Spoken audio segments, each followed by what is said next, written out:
করছেন সেই জায়গাগুলোকে খুব বেশি পরিমাণে খুব ভালো করে আপনারা চিনেন, এবং আপনারা এই কোম্পানিগুলোকে খুব ভালো করে জানেন, এবং সেই কোম্পানিগুলো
এটা কি, এই প্রত্যেকটা জিনিসকেই আমরা আপনাদের সামনে তুলে নিয়ে আসবো, আপনাদেরকে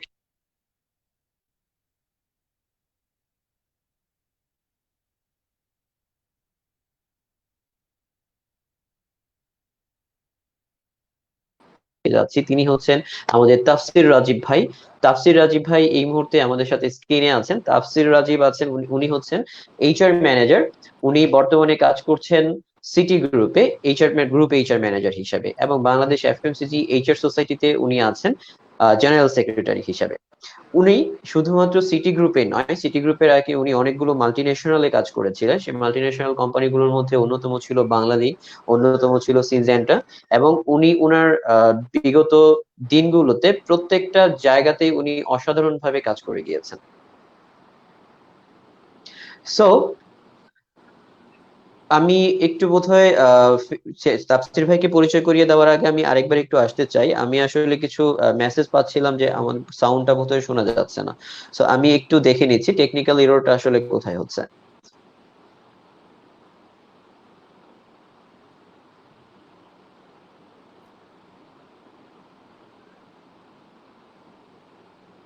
আমাকে কি শোনা যাচ্ছে তাফসীর ভাই? হ্যাঁ, এখন শোনা যাচ্ছে। আপনার প্রথম থেকে শোনা যাচ্ছিল না, বাট এই যে কিছুক্ষণ আগের থেকে, লাইক 10 সেকেন্ডস আগে থেকে শোনা যাচ্ছে। ওকে, দ্যাটস গ্রেট। সো আমি আসলে অনেক কিছুই, তাহলে সবাই যারা শুনছিলেন তাদেরকে বলছিলাম আমি ক্ষমা প্রার্থী। আমার ডিভাইসে হয়তো কিছুটা প্রবলেম করছিল, যার কারণে আমরা কিছুটা পিছিয়ে গিয়েছিলাম। সো আই হোপ যে এখন সবাই শুনতে পাচ্ছেন আমাদেরকে। সো আমি এখন আপনাদের সাথে পরিচয় করিয়ে দিচ্ছি। মিস্টার তাফসির রাজীব আমাদের সিটি গ্রুপের ওয়ান অফ দ্য লার্জেস্ট আমাদের এফএমসিজি অর্গানাইজেশন বাংলাদেশের মধ্যকার। সো এফএমসিজি অর্গানাইজেশনের মধ্যে যারা লিড করছে, যারা এই মুহূর্তে এই প্যান্ডেমিকের সময় আমাদের কাছে আমাদের নিত্য প্রয়োজনীয় যত কিছু আছে এফএমসিজি রিলেটেড, মানে ফুড রিলেটেড, তার প্রত্যেকটা জিনিস যারা নিশ্চিত করছেন তাদের মধ্যে অন্যতম হচ্ছে সিটি গ্রুপ। সো সিটি গ্রুপের গ্রুপ এইচআর ম্যানেজার হিসেবে তাফসির ভাই কাজ করছেন, এবং একই সাথে বাংলাদেশে মোস্ট প্রমিনেন্ট এবং ডাইনামিক এইচআর সোসাইটি হচ্ছে বাংলাদেশ এফএমসিজি এইচআর সোসাইটি, যেটাতে তাফসির ভাই জেনারেল সেক্রেটারি হিসেবে লিড করছেন। সো তাফসির ভাই শুধুমাত্র, আমি যদি বলি যে সিটি গ্রুপ নয়, তিনি এর আগে অনেকগুলো মাল্টিন্যাশনাল কোম্পানিতেও কাজ করেছেন, যেগুলোতে তিনি খুবই সাফল্যের সহিত পদচারণা সেখানেও রেখে এসেছেন। তার মধ্যে অন্যতম হচ্ছে বাংলালিংক এবং সিজনটা। তো আমরা তাফসির ভাইয়ের কাছ থেকে আরো শুনবো, তাফসির ভাই আমাদেরকে তার পুরো জার্নিটা আমাদেরকে শোনাবে। তো আমি এর পাশাপাশি পরিচয় করিয়ে দিতে চাই আমাদের আরেকজন গুরুত্বপূর্ণ গেস্ট, যে মানুষটা আমার খুবই প্রিয় এবং খুবই পরিচিত আপনাদের কাছে। তিনি আর কেউ নন, আমাদের সবার প্রিয় মানুষ, আমাদের সাইফ মোহাম্মদ আনোয়ার ভাই। সাইফ আনোয়ার ভাই এই মুহূর্তে কাজ করছেন রেকিট ব্যাংকাইজার বাংলাদেশ লিমিটেডে, সেখানে এডমিন ম্যানেজার হিসেবে আছেন। সো সাইফ ভাই শুধু যে এডমিন নিয়ে কাজ করছেন, এডমিন ম্যানেজার পজিশন দেখে আপনারা ভুল করবেন না। সাইফ ভাই কিন্তু শুধু এডমিন নন, সাইফ ভাই হচ্ছে এডমিন এক্সপার্ট, সাইফ ভাই হচ্ছে এইচআর এক্সপার্ট, এবং একই সাথে সাইফ ভাই হচ্ছেন ইএইচএস এক্সপার্ট। উনি ওনার অর্গানাইজেশনে এই সবকিছুকে নিয়েই কাজ করছেন। সো আজকে আমরা একই সাথে তাফসির ভাই যেমনটা এইচআর নিয়ে এখন কাজ করছে, কিন্তু বিগত দিন এইচআর এডমিন নিয়ে কাজ করেছিলেন, ঠিক একই রকম সাইফ ভাই এখন এডমিন নিয়ে কাজ করছেন, এইচআর নিয়ে কাজ করেছেন, ইএইচএস নিয়ে কাজ করছেন। সো আজকের এই প্রোগ্রামটা বিশেষ করে যারা এইচআর এ ক্যারিয়ার করতে চাচ্ছেন, এবং যারা আজকে এই লাইভের পর এইচআর এ ক্যারিয়ার করতে চাইবেন, কিংবা এডমিনে আপনার ক্যারিয়ারটুকু তৈরি করতে চাইবেন, কিংবা যে ফ্রেশাররা এখন পর্যন্ত চিন্তা করছেন যে আমি আমার মেজর কোন সাবজেক্টটা নিব, কিংবা চিন্তা করছেন এমবিএটা আমি কোন সাবজেক্টে করব, তাদের প্রত্যেকের জন্য আমার বিশ্বাস এই দুজন মানুষকে দেখলে আপনাদের ক্লিয়ার হয়ে যাবে যে আপনি ঠিক করে ফেলতে পারবেন আজকে যে আপনি কি এইচআর এ জব করবেন, নাকি আপনি এডমিনে জব করবেন, নাকি আপনি ব্ল্যান্ড করে জব করবেন, নাকি অন্য কোনো ডিপার্টমেন্টে যাবেন। যদি এইচআর এডমিন করতে চান তাহলে আপনার মাঝে কি কি কোয়ালিটি নিতে হবে, কোন কোন জিনিসগুলোকে আপনি ফোকাস করে সামনে আগাতে হবে। সো আমি বেশি কথা বলতে চাই না, বিকজ অফ আজকে আমাদের যে দুজন গেস্ট আছেন দে আর, আমি বলবো যে টু নলেজেবল পারসন। তাদের কাছ থেকে আমরা এত এত বেশি নলেজ শেয়ারিং এর 1 ঘন্টা সময় পার করব। আমার বিশ্বাস যে আপনারা যারা আমার সাথে আছেন তারা একেবারে আপনারা আমার সাথে বা আমাদের গেস্টদের সাথে বোর হবেন না, এবং অনেকগুলো লার্নিং টপিক নিয়ে আপনারা আজকে এই 1 ঘন্টা শেষ করতে পারবেন। সো আমি গেস্টদের কাছে যাওয়ার আগে আপনাদের কাছে একটা রিকোয়েস্ট করতে চাই, আপনাদের কোনো ধরনের প্রশ্ন থাকলে, কোনো কিছু জানানোর থাকলে আপনারা আমাদেরকে কমেন্ট সেকশনে এসে আপনাদের প্রশ্নগুলো জানিয়ে দিবেন। ঠিক যেমনটা আপনারা আমাকে জানাচ্ছিলেন যে শব্দ শুনতে পাচ্ছেন না আমাকে, তো আপনাদের কথা দেখেই আমি বুঝতে পারছিলাম যে আমার কিছু একটা গড়বড় হয়ে যাচ্ছে। আরেকটা জিনিস জানিয়ে দিচ্ছি, সেটা হচ্ছে যে একটু খাতা কলম নিয়ে বসবেন, বিকজ অফ আজকে খুব সুন্দর সুন্দর কিছু গোছানো কথা আপনাদের কাছে আসবে। প্রত্যেকটা কথা একটু নোট নিয়ে রাখবেন, বিকজ অফ নোট না নিলে যেটা হতে পারে, আমরা মাঝে মাঝে শুনছি, মনে হতে পারে যে আমি তো শুনেছি, এরপরে হচ্ছে মনে রাখতে পারবো, কিন্তু পরবর্তীতে দেখা যায় যে আমি হয়তো কোনো কারণে হারিয়ে যাই, আমাদের মস্তিষ্ক সব ইনফরমেশন একসাথে জমা রাখতে পারে না। সো আমি রিকোয়েস্ট করব প্রত্যেকটা ইনফরমেশন যেন নোট করে রাখা হয়, বিকজ অফ ডিজিটাল এই রিভলিউশনের সময়টাতে আমাদের কি কি কম্পিটেন্সিস দরকার সেই সব প্রত্যেকটা জিনিস নিয়ে কিন্তু এইচআর এবং এডমিনে এই দুজন এক্সপার্ট আছেন, দুজন কথা বলবেন। সো আপনারা যারা শুনছেন আমাদেরকে, আমার বিশ্বাস আপনারা সবাই রেডি। সো আমি যদি প্রথমে তাফসির রাজীব ভাইয়ের কাছে আসতে চাই, যে তাফসির ভাই, আমরা বলছি যে ডিজিটাল রিভলিউশন, এই যে ডিজিটাল রিভলিউশন আমরা বলছি, আসলে এই ডিজিটাল রিভলিউশনটা কি? এই ফোর্থ ইন্ডাস্ট্রিয়াল রিভলিউশন যেটাকে আমরা বলছি, বা আমরা যদি বলি চতুর্থ শিল্প বিপ্লব, মানে এই জিনিসগুলো কি, যেটা আমরা এত কঠিন কঠিন শব্দ আমাদের যারা ভিউয়ার্স আছেন তাদেরকে আমরা বলছি, অথচ আমরা যদি তাদেরকে ক্লিয়ার না করি যে কি এই জিনিসটা এবং কেন এটার জন্য প্রিপারেশন নিব। তো একটু যদি আমাদেরকে ক্লিয়ার করতেন তাফসির রাজীব ভাই। Okay, so thank you so much সবাইকে। Welcome to the show. Kayem ভাই, সাহেব ভাই, আসসালামু আলাইকুম। খুব ভালো লাগছে ফার্স্ট অফ অল আপনাদের সাথে এখানে এই লাইভ সেশনটাতে। বেসিক্যালি সাউন্ডে যদি কোনো হয়ে থাকে আমি অডিয়েন্সদেরকে বলবো যে একটি চ্যাট বক্সে যদি অসুবিধা sound, and am I audible or not, একটু লিখে দিন No, no, you are if absolutely you feel audible. Confident. তো আমি যদি শুরু করতে চাই, কাইম ভাই যেটা বলছিলেন যে ডিজিটাল রেভলিউশনে, হ্যাঁ, ফোর্থ ইন্ডাস্ট্রিয়াল রেভলিউশনে এইচআর এর কম্পিটেন্সি, হ্যাঁ, এই জিনিসগুলো নিয়ে আমরা শুরু করছি কথাটা। তো বেসিক্যালি দেখেন যে আমরা সবাই জানি যে ডিজিটাল রেভলিউশন চালু হয়ে গেছে অলরেডি, হ্যাঁ, এবং এগুলোর এক্সাম্পল আমরা দেখতে পারি আমাদের দৈনন্দিন জীবনেই। আমরা এখন যদি দেখি যে অনেক কিছু আগে আমরা ম্যানুয়ালি করতাম, but fortunately unfortunately after this pandemic situation আমরা অনেক কিছু ডিজিটালি আমরা এখন করা শুরু করে দিই, থ্রু আওয়ার হ্যান্ডহেল্ড ডিভাইস বলেন, ল্যাপটপ বলেন, এনি আদার ডিভাইসেস বলেন, starting from our personal life to professional life. আপনি দেখবেন যে আমরা যদি কোনো ফুড অর্ডার করতে যাচ্ছি, এখন আমরা যদি কোনো অনলাইন সেশন করতে যাচ্ছি, আমরা যদি কোনো ক্লাস করতে যাচ্ছি, অনেক কিছু কিন্তু এখন অটোমেটিক অনলাইনে চলে আসছে।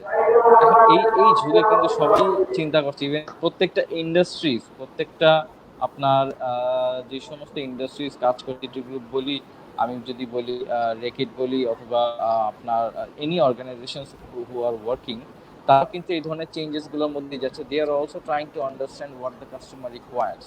তো এখানেও কিন্তু তারাও দেখতে পাচ্ছে যে there is a change in the need of customers, especially in terms of the way they want it. So অনেক কিছু requirements change আসতেছে, হ্যাঁ, people want nowadays, they want their things in their home delivery চাচ্ছে, অথবা আপনার আরো fast service চাচ্ছে, SMS এ অনেক ধরনের ইয়ে চাচ্ছে। সো এখন যেটা যেটা হচ্ছে যে এই সময়টাতে কোম্পানিজরাও কিছু স্ট্র্যাটেজিস নিচ্ছে, সিমিলারলি এইচআরও কিন্তু নিজেদেরকে কিছু স্ট্র্যাটেজিস নিতে হবে, নিজেদের কিছু জিনিস কম্পিটেন্সকে চিন্তা করতে হবে in this digital revolution, not only in Bangladesh but globally এটা হচ্ছে। তো এই সময়টাতে আমরা আজকে কথা বলতে পারি যে কি কি, মানে I will talk about the 4-5 major HR competency, যেটা আমি বলবো যে through lot of research has been done. আপনারা যদি ইন্টারনেটে রিসার্চ করেন, ডেভাল রিচের কিছু মডেলস আছে, বিএল গ্রুপের কিছু মডেলস আছে, হ্যাঁ, বিভিন্ন রকমের মডেলস থেকে আমি খুব বেছে বেছে কয়েকটা জিনিস নিয়ে কথা বলবো আজকে, যেহেতু সময় আমাদের লিমিটেড থাকবে। So will talk about it, আমরা একটু কথা বলবো। এই হচ্ছে আমার স্টার্টিংটা বলবো কাইম ভাই, আর এনিথিং এলস মানে, অথবা ইউ ক্যান আস্ক সাইদ ভাই নাও। ওকে, সো অ্যাবসলিউটলি আমি যদি বলি যে ফোর্থ ইন্ডাস্ট্রিয়াল এই রিভলিউশনের যুগটা যদি আমি খুব ছোট করে আপনাদের যারা শুনছিলেন তাদেরকে আমি যদি অ্যাড করতে চাই, আই হোপ যে সাইব ভাইও যদি আমার সাথে কিছু অ্যাড করতে চায়। যে ফোর্থ ইন্ডাস্ট্রিয়াল রিভলিউশনটা হচ্ছে যে আমরা শুরু করেছিলাম কি দিয়ে, আমরা একেবারে যদি সেই শিল্প যুগটা আমাদের শুরু হয়েছিল কোন সময়টাতে, এটাকে আমরা যদি চিন্তা করি সেই সময়টা এবং এই সময়টার সাথে চিন্তা করলে আপনি জাস্ট একটা কমন পার্থক্যই দেখুন। আমরা একটা সময় ম্যানুয়াল কাজ করতাম, এখন আমরা রোবোটিক্স এর যুগে চলে আসছি। আমাদের মোস্ট অফ দ্য কাজ কিন্তু এই রোবোটিক্স এর যুগে রোবট দিয়ে করানো হচ্ছে, কিংবা আমাদের প্রত্যেকটা কাজের ভিতরেই কোথাও না কোথাও প্রসেস গুলো মানে সামহাও সিস্টেমটা হয়ে গেছে হচ্ছে কম্পিউটারাইজড কোনো প্রসেসের ভিতর দিয়ে কাজগুলো হচ্ছে। আপনি কোনো একটা সেবা চাচ্ছেন, সেটা অনলাইনে চলে গেছে। আপনি দেখা যাচ্ছে কোনো একটা খাবার খেতে চাচ্ছেন, অনলাইনে অর্ডার করে আপনি নিয়ে নিচ্ছেন। আপনি দেখা যাচ্ছে ইন্ডাস্ট্রিয়াল যে জায়গাগুলো আছে, ম্যানুফ্যাকচারিং ইন্ডাস্ট্রি গুলো আছে, সেখানে যাচ্ছেন। আপনি ধরে নেন একটা অডির গাড়ি কেনার চিন্তা করেছেন, কিংবা আপনি লিম্বরগিনি একটা গাড়ি কেনার চিন্তা করেছেন। তার মোস্ট অফ দা মানে পার্টস গুলো আপনি যদি ইউটিউবেও দেখে থাকেন, দেখবেন যে সেখানে কয়জন মানুষ কাজ করছে, হিউম্যান বডি কয়জন আছে, আর সেই জায়গায় কতগুলো মেশিনারি সেগুলোর অ্যাসেম্বল করছে।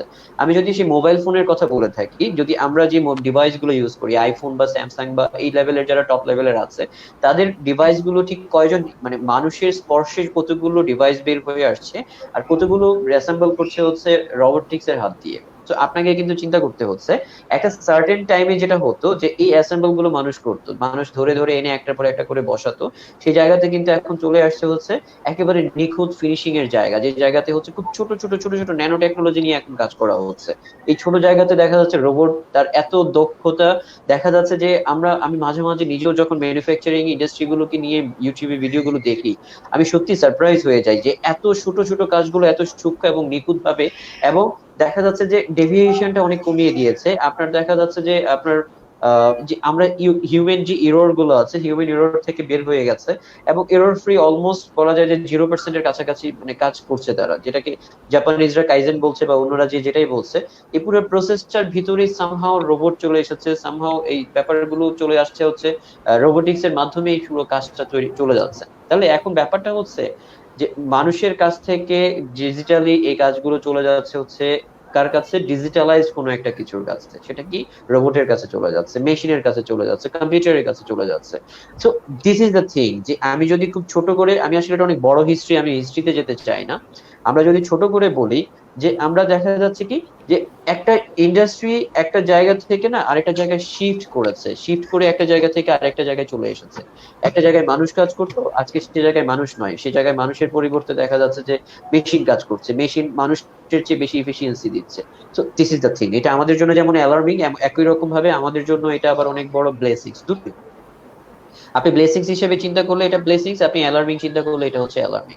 আপনি ব্লেসিংস চিন্তা করতে হবে এভাবে যে আমরা ন্যানো টেকনোলজির যুগে চলে আসছি। আমরা হয়তো এখন দেখা যাচ্ছে যে খুব ছোট ছোট টেকনোলজিকে দেখা যাচ্ছে, একটা মোবাইল ফোনকেই আমরা দেখুন, আগে টেলিফোন ছিল, আজকে মোবাইল ফোনে আসছি। সেই মোবাইল ফোনটাও এত বড় ছিল যে একটা সময় বাংলাদেশে যখন প্রথম গ্রামীণ ফোন মোবাইল নিয়ে আসলো, আর এখন আপনার হাতে একটা যদি এই মোবাইলটা আপনি যেটা দেখছেন যে আপনি আপগ্রেডেড মোবাইল গুলি যেগুলো প্রতিদিন আপডেট হচ্ছে, আইফোন তার মোবাইল ফোন গুলিকে আপডেট করছে প্রতিদিন, নতুন দেখা যাচ্ছে প্রতি বছর বা সার্টেন টাইম পর পর তারা নতুন করে আপডেট মডেল গুলো বাজারে নিয়ে আসছে। কি করছে তারা সেই জায়গাতে?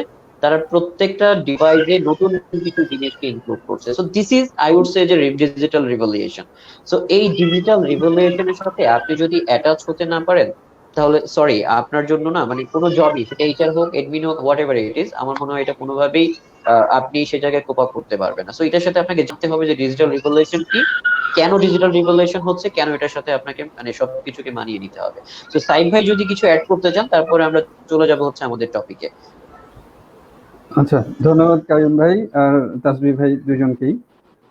আচ্ছা, আমিও আপনাদের সাথে একমত, কারণ ইন্ডাস্ট্রিয়াল রেভলিউশনের ক্ষেত্রে যে জিনিসটা হচ্ছে এখন সবচেয়ে বেশি আমরা শুনি সেটা হচ্ছে আসলে ন্যানো টেকনোলজি বা হচ্ছে আর্টিফিশিয়াল ইন্টেলিজেন্স, এই বায়োটেকনোলজি। এই জিনিসগুলো হচ্ছে এখন আসলে ফিজিক্যাল যে মানুষের এনগেজমেন্ট ছিল কাজগুলোতে, সেই জায়গা থেকে এগুলো অনেক বেশি ফ্ললেস কাজ করছে। সো সেই ক্ষেত্রে দেখা যাচ্ছে যে কিছু মানুষের জন্য এটা জব, মানে জব হারানোর যে ঝুঁকিটা সেই জায়গাটাতে চলে যাচ্ছে, কারণ যেখানে মানুষের ইন্টারাকশনের প্রয়োজন ছিল সেখানে আর্টিফিশিয়াল ইন্টেলিজেন্সকে ব্যবহার করে আহ, কম খরচে অনেক ইফেক্টিভলি অনেক কিছু কাজ করা যাচ্ছে, যেটা হচ্ছে আবার এই টেকনোলজিগুলোর blazing.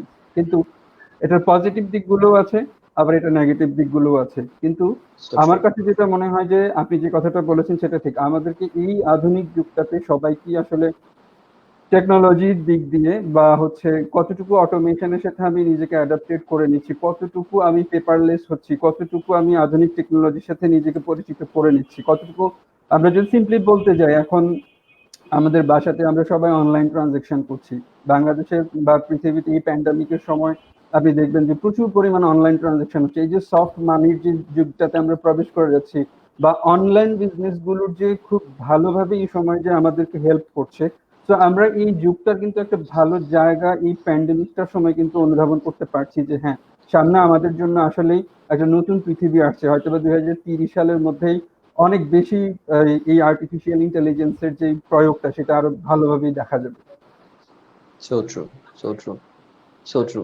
Thank you very much Saib ভাই। আমরা আসলে ডিজিটাল রিভলিউশন নিয়ে কথা বলছিলাম। এই রিভলিউশনটা সত্যি আমাদেরকে অন্য একটা উচ্চতায় নিয়ে চলে গেছে, এবং আমি বলবো এই প্যান্ডেমিক আমাদেরকে সেই উচ্চতার, আমরা বাংলাদেশটা হয়তো যে প্রাচ্যের দেশগুলো, ইউরোপ কান্ট্রি গুলো বা তারা যে লেভেলে নিজেকে নিয়ে গিয়েছিল, আমরা সেই লেভেলে যাওয়ার সুযোগটা যতটা হয়নি। বাট এই যে প্যান্ডেমিক, প্রত্যেকটা জিনিসের ভালো মন্দ দিক থাকে, প্যান্ডেমিক কিন্তু আমাদেরকে এই জায়গায় হেল্প করেছে যে এই ডিজিটাল রিভলিউশনের অনেক বড় একটা জিনিসকে খুব দ্রুত অ্যাডাপ্ট করার জন্য। আমরা আজকে দেখুন লাইভ করছি, আমরা আজকে দেখা যাচ্ছে অনলাইনে মিটিং করছি, আমরা আজকে বাসায় বসে অফিস করছি, আমরা দেখা যাচ্ছে সকল ধরনের এডমিনিস্ট্রেটিভ, এইচআর এবং others every kind of facilities বাসায় বসে দেওয়ার চেষ্টা করছি এবং বাসায় বসে নেওয়ার চেষ্টা করছি। আমার নিত্য প্রয়োজনীয় বাসার যত কিছু আছে সবকিছু কিন্তু আমি বাসা থেকে নিচ্ছি। সো এই যে এই ফিল্ডটা দুদিন আগেও কিন্তু আমরা করতাম না, অনলাইনে একটা কিভাবে আমরা ট্রেনিং করব, অনলাইনে কিভাবে আমরা একটা লাইভ সেশন করব, অনলাইনে কিভাবে আমি অফিস মিটিং করব, আমি অফিসে না গিয়ে কিভাবে অফিস করব, এই ফিলটা কিন্তু আমরা তখন পাইনি। বাট এখন এই যে আমাদেরকে এখন কিন্তু এই প্যান্ডামিকে সেই জিনিসগুলো শিখাচ্ছে যে কিভাবে আমাদেরকে এগুলোর সাথে অ্যাডপ্ট হতে হবে বা এই জিনিসগুলোকে গ্রহণ করতে হবে। বা সাইদ ভাই একটা সুন্দর কথা বলেছিলেন, আর্টিফিশিয়াল ইন্টেলিজেন্স ব্যবহার করে এডমিন এবং এইচআরও কিন্তু প্রচুর পরিবর্তন আমরা দেখছি যে প্রাচ্যের দেশগুলোতে হচ্ছে। এইচআর এ যেটা হচ্ছে বাংলাদেশেও আমরা শুরু করেছি, খুব অল্প অল্প কিছু কোম্পানিও সেটা করছে। তো যেটা হচ্ছে যে সিবি শর্ট লিস্টিং থেকে শুরু করে না মানে সিলেকশনের পুরো প্রসেসটার ভিতরে আর্টিফিশিয়াল ইন্টেলিজেন্স ঢুকে গেছে। আপনি অ্যাপ্লাই করার পর আপনার সিবি কত পার্সেন্ট কোনটার সাথে জব ম্যাচ করছে কিনা সেখান থেকে শর্ট করে দিচ্ছে, আলাদা করে দিচ্ছে, এই সবকিছু নিয়ে তাফসির ভাই যদি আমাদেরকে একটু বলতেন যে এইচআর এ আসলে এই জি, আর্টিফিশিয়াল ইন্টেলিজেন্সটা কিভাবে ইনভলভ হয়েছে বা কি করছে এই আর্টিফিশিয়াল ইন্টেলিজেন্সটা, যেটা আমাদের যারা শুনছেন তাদেরকে হেল্প করবে প্রস্তুত হওয়ার জন্য। তারপরে আমরা আমাদের সাবজেক্টে চলে যাব আজকে। জি, definitely. Thank you for the topic. See, artificial intelligence নিয়ে যেটা বলছেন অ্যাবসলিউটলি রাইট, যে আমাদের ইভেন এইচআর এর প্রত্যেকটা স্টেপে, অনেক স্টেপে কিন্তু আর্টিফিশিয়াল ইন্টেলিজেন্সের কাজের ডিমান্ড চলে আসতেছে এখানে। If you right. Start from the very beginning, আমি যদি বলি যে ফ্রম দ্য রিক্রুটমেন্ট পার্ট, এখানে এখানে দেখেন এখন যেটা হচ্ছে, অনেক প্রসেস অটোমেট হয়ে যাচ্ছে এখানে। অটোমেশনের end to end recruitment process automate হয়ে যাচ্ছে, from starting from CV sourcing. হ্যাঁ, ইভেন আপনার যে রোল প্রোফাইলস রেডি হওয়ার পর যে সিভিটাকে সোর্স করা হচ্ছে, হ্যাঁ, এখানে থ্রু ডিফারেন্ট সার্চ ইঞ্জিন, ওই সার্চ ইঞ্জিনে অনেকটুকু আপনার একটা লোকের এজ বলেন, হ্যাঁ, একটা ক্যান্ডিডেটের এজ, তার বিভিন্ন রকমের স্কিলস কম্পিটেন্সিস এর কিওয়ার্ড দিয়ে সার্চ করা, হ্যাঁ, all those things so thousands of candidates এর মাঝখান থেকে একদম ফিল্টার করে নিয়ে আসে স্পেসিফিকলি আপনি যাদেরকে চাচ্ছেন, হ্যাঁ, within 5 minutes. Right. This is true. This are the examples. এবং এরপরে দেখেন আরো এখন এতটুকু অ্যাডভান্সড হয়ে যাচ্ছে, লাইক একটা পোর্টাল থেকে আপনি সিভি ডাউনলোড করে ওখান থেকে আপনি ক্যান্ডিডেটদের ইন্টারভিউর জন্য মেসেজ পাঠিয়ে দিতে পারছেন, ওইখান থেকে আপনি স্কেজুল করে ইন্টারভিউ, যারা স্টেক হোল্ডার্স আছে, পার্টি যারা ইন্টারভিউয়ার্স আছে তাদেরকে স্কেজুল করতে পারছেন। Lot of automation is being done. মানে একই প্ল্যাটফর্মে ট্রু।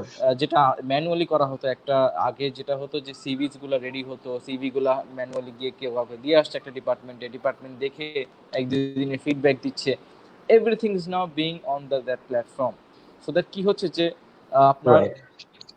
এই ধরনের আপনার অটোমেশনের হেল্প হচ্ছে, যেটা নট অনলি ডকুমেন্টেশন হচ্ছে বাট টাইম রেকর্ডটাও হচ্ছে, কার কাছে একটা জিনিস কতদিন রইলো। সো দ্যাট আমি একজনকে সিভি পাঠাচ্ছি, সে কতদিন সেটা রিভিউ করছে, সেও একটা বুঝবে যে আমার টাইম রেকর্ড হচ্ছে কোনো সিস্টেমে, I am suppose to review it back quickly as soon as possible, সেটাও হচ্ছে। সো প্রত্যেকটা জিনিস ডেটাবেজও চাচ্ছে যে কোনো সময় আমরা আমরা যে কোনো জায়গা থেকে আমরা সেটা রিট্রিভ করতে পারছি। So one of the example of recruitment, now the biggest advantage হচ্ছে দেখেন যে the physical appearance in the interview, like একদম ফিজিক্যালি অ্যাপিয়ার হওয়া, ধরেন কোথাও গিয়ে আমি একটা ইনস্টিটিউশনে গিয়ে ইন্টারভিউ দিতে হবে, এখন অনেক সময় অনেক এরিয়া লকডাউন, এই সমস্ত কারণে আগে, এই লকডাউনের আগেও কিন্তু কিছু আপনার অ্যাডভান্সড অর্গানাইজেশন এই জিনিসগুলো করতে, ভিডিও ইন্টারভিউ করতে, হ্যাঁ। সো এখন কিন্তু এটা অনেক রাইট। অনেক অ্যাভেলেবেল হয়ে গিয়েছে এখন। মানে আমি নিজেও মনে করেন একদম রিমোট এরিয়া বসে জুম থেকে আমার সাথে সেলসের একজন ক্যান্ডিডেট আমার সাথে ইন্টারভিউ করছে, এবং সো ডাজন্ট ট্রু। ম্যাটার উনি একটা টিনের চালের নিচে বসে করছে, but the fantastic thing is উনি করতে পারছে আমার সাথে, হ্যাঁ। করতে সো পারছে, অ্যাবসলিউটলি। এইটা টেকনোলজিক্যালি কতটুকু অ্যাডভান্স করে দিচ্ছে যে ঠিক আছে, সে আসতে পারছে না, কি this is not the show stopper, we are continuing the interview sessions. So এইভাবে অনেক কিছু ধরেন এই এই মাধ্যমে এটা চলে আসতেছে এবং আরো অ্যাডভান্স হচ্ছে। আরো যদি বলি যে ইন দিস, আপনি যেটা বলছেন যে আর্টিফিশিয়াল ইন্টেলিজেন্স, অনেক কিছু টেস্ট, আপনার পার্সোনালিটি টেস্ট অনেক কিছু আছে। একটা লোককে অনেক সময় আমরা বলি না, না আমি তোকে দেখিনি, চিনি না। এখন এরকম হয়ে গিয়েছে আপনার দেয়ার আর পার্সোনালিটি সাম টেস্ট মেকানিজমস, আপনার কিছু টুলস আছে যেখানে আপনাকে কোনো লোককে জিজ্ঞেস করতে হবে না, you give this test to the ক্যান্ডিডেটের পার্সোনালিটি কি, কোন সময় সে স্ট্রেসড হয়ে যায়, কোন সময় সে রেগে যায়, কোন সময় সে ভালো পারফর্ম করে, কোন সময় সে হ্যাপি হয়, সব কিছু টেস্টে বলে দেয়। So this is right. Where we are right now, মানে আমরা অনেক অ্যাডভান্সড জায়গায় পৌঁছে গেছি, হ্যাঁ। So what right. Ever we need, মানে হোয়াট টাইপ অফ ক্যান্ডিডেট, আমরা অনেক কিছু এই ধরনের টুলসের মাঝখানে নিয়ে আসতে পারি। So this is just an example of from the recruitment so true, perspective. So true, so true. Thank you Tafsir ভাই, থ্যাংক ইউ ভেরি মাচ। আমি জি। একটু অনলাইনে আসলে আমাদের সাথে প্রচুর মানুষ যুক্ত হয়েছেন, অনেক কমেন্ট করেছেন। আমি একটু যদি নামগুলো বলতে চাই, ফয়সাল কবির ভাই যুক্ত হয়েছেন আমাদের সাথে, বলেছেন good to see you all. ভালো লাগছে। কাজী মোহাম্মদ জাফর সাদিক ভাই সিএইচ এর ও দারাজ আমাদের সাথে আছেন, বলছেন good to see you both. আমাদের সবাইকে উনি কিপ ইট আপ বলেছেন, মানে ধরে রাখার জন্য বলছেন। তো আপনার কাছ থেকে কিপ ইট আপ শব্দটা আমাদের জন্য অনেক বড় কিছু, জাফর ভাই। Thank you very much. Thank you. Mizanur Rahman Pappu প্রিয় ছোট ভাই সাথে আছে, বেনজির আবরার প্রিয় মানুষ সাথে আছে, তাসফির তপু প্রিয় ভাই সাথে আছেন, শাহিদুল ইসলাম রনি, মাহবুবুর রহমান, শরীফুল ইসলাম রনি, সবাই আছেন আমাদের সাথে। So thank you very much. Manik Chakraborty আমাদের সাথে যুক্ত হয়েছেন, খুবই প্রিয় প্রিয় মানুষরা আমাদেরকে দেখছেন, সত্যি ভালো লাগছে ব্যাপারটা। Thank you very much, thank you all.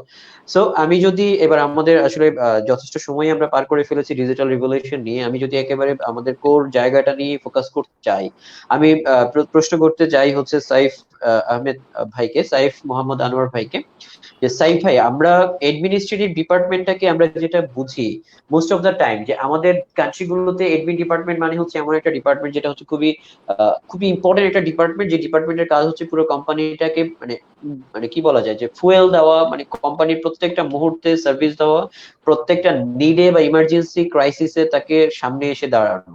যে কোনো সিচুয়েশন হলে যে মানুষটা সবার আগে যেখানে থাকতে হয়, বা যে মানুষটা থাকে, বা যে মানুষটা মানে ক্রাইসিস সিচুয়েশনটা থেকে বের করে নিয়ে আসে, সেটা কিন্তু হচ্ছে একমাত্র আমি যদি বলি এডমিন ডিপার্টমেন্ট। এন্ড আপনি হচ্ছে সেই ডিপার্টমেন্ট নিয়ে কাজ করছেন অনেক বছর ধরে এবং বাংলাদেশের সুনামধন্য একটা অর্গানাইজেশনের সাথে। তো আমি যদি আপনার কাছে যেটা জানতে চাই যে এই ডিজিটাল রিভলিউশনের সময়ে বা এই ফোর্থ ইন্ডাস্ট্রিয়াল রিভলিউশনের যুগে আপনার কোম্পানি আপনারা কি নিয়ে কাজ করছেন, বা কি কি নতুন নতুন টেকনোলজি আপনারা অ্যাডমিনিস্ট্রেটিভ ডিপার্টমেন্টে যুক্ত করেছেন, বা কি কি জিনিস আপনারা এই এডমিন ডিপার্টমেন্টে যোগ করার সুযোগ আছে বলে মনে করছেন, যেটা আপনি আমাদের দর্শকদেরকে জানালে আমাদের যারা অ্যাডমিনিস্ট্রেটিভ ডিপার্টমেন্টে কাজ করছেন তাদের নলেজটা হয়তো আরেকটু এনরিচ হলো। কিংবা আপনারা যারা আমাদেরকে শুনছেন আপনারাও একটু কমেন্ট করে আমাদেরকে জানিয়ে যাবেন যে আপনারা কি ধরনের নতুন নতুন টেকনোলজি আপনার ডিপার্টমেন্টে ব্যবহার করছেন। আমরা সেই ব্যাপারগুলো নিয়ে অবশ্যই কথা বলবো। আমরা একটা কোলাবোরেটিভ সেশনের মাধ্যমে আগামী 1 ঘন্টাটুকু পার করতে চাই। তো সাইম ভাই, জি শিওর, আপনার কাছ থেকে জানতে চাই যে আপনারা কি কি এই নতুন এই যুগটার সাথে আপনারা কিভাবে তাল মিলাচ্ছেন, কি কি নতুন জিনিস আপনারা ব্যবহার করছেন, এবং বাংলাদেশের প্রেক্ষাপটে আমরা আর কি কি জায়গাতে ডিজিটালাইজড হতে পারি অ্যাডমিনিস্ট্রেটিভ ডিপার্টমেন্টে, আপনি যদি আমাদেরকে ব্যাখ্যা করতেন। ধন্যবাদ।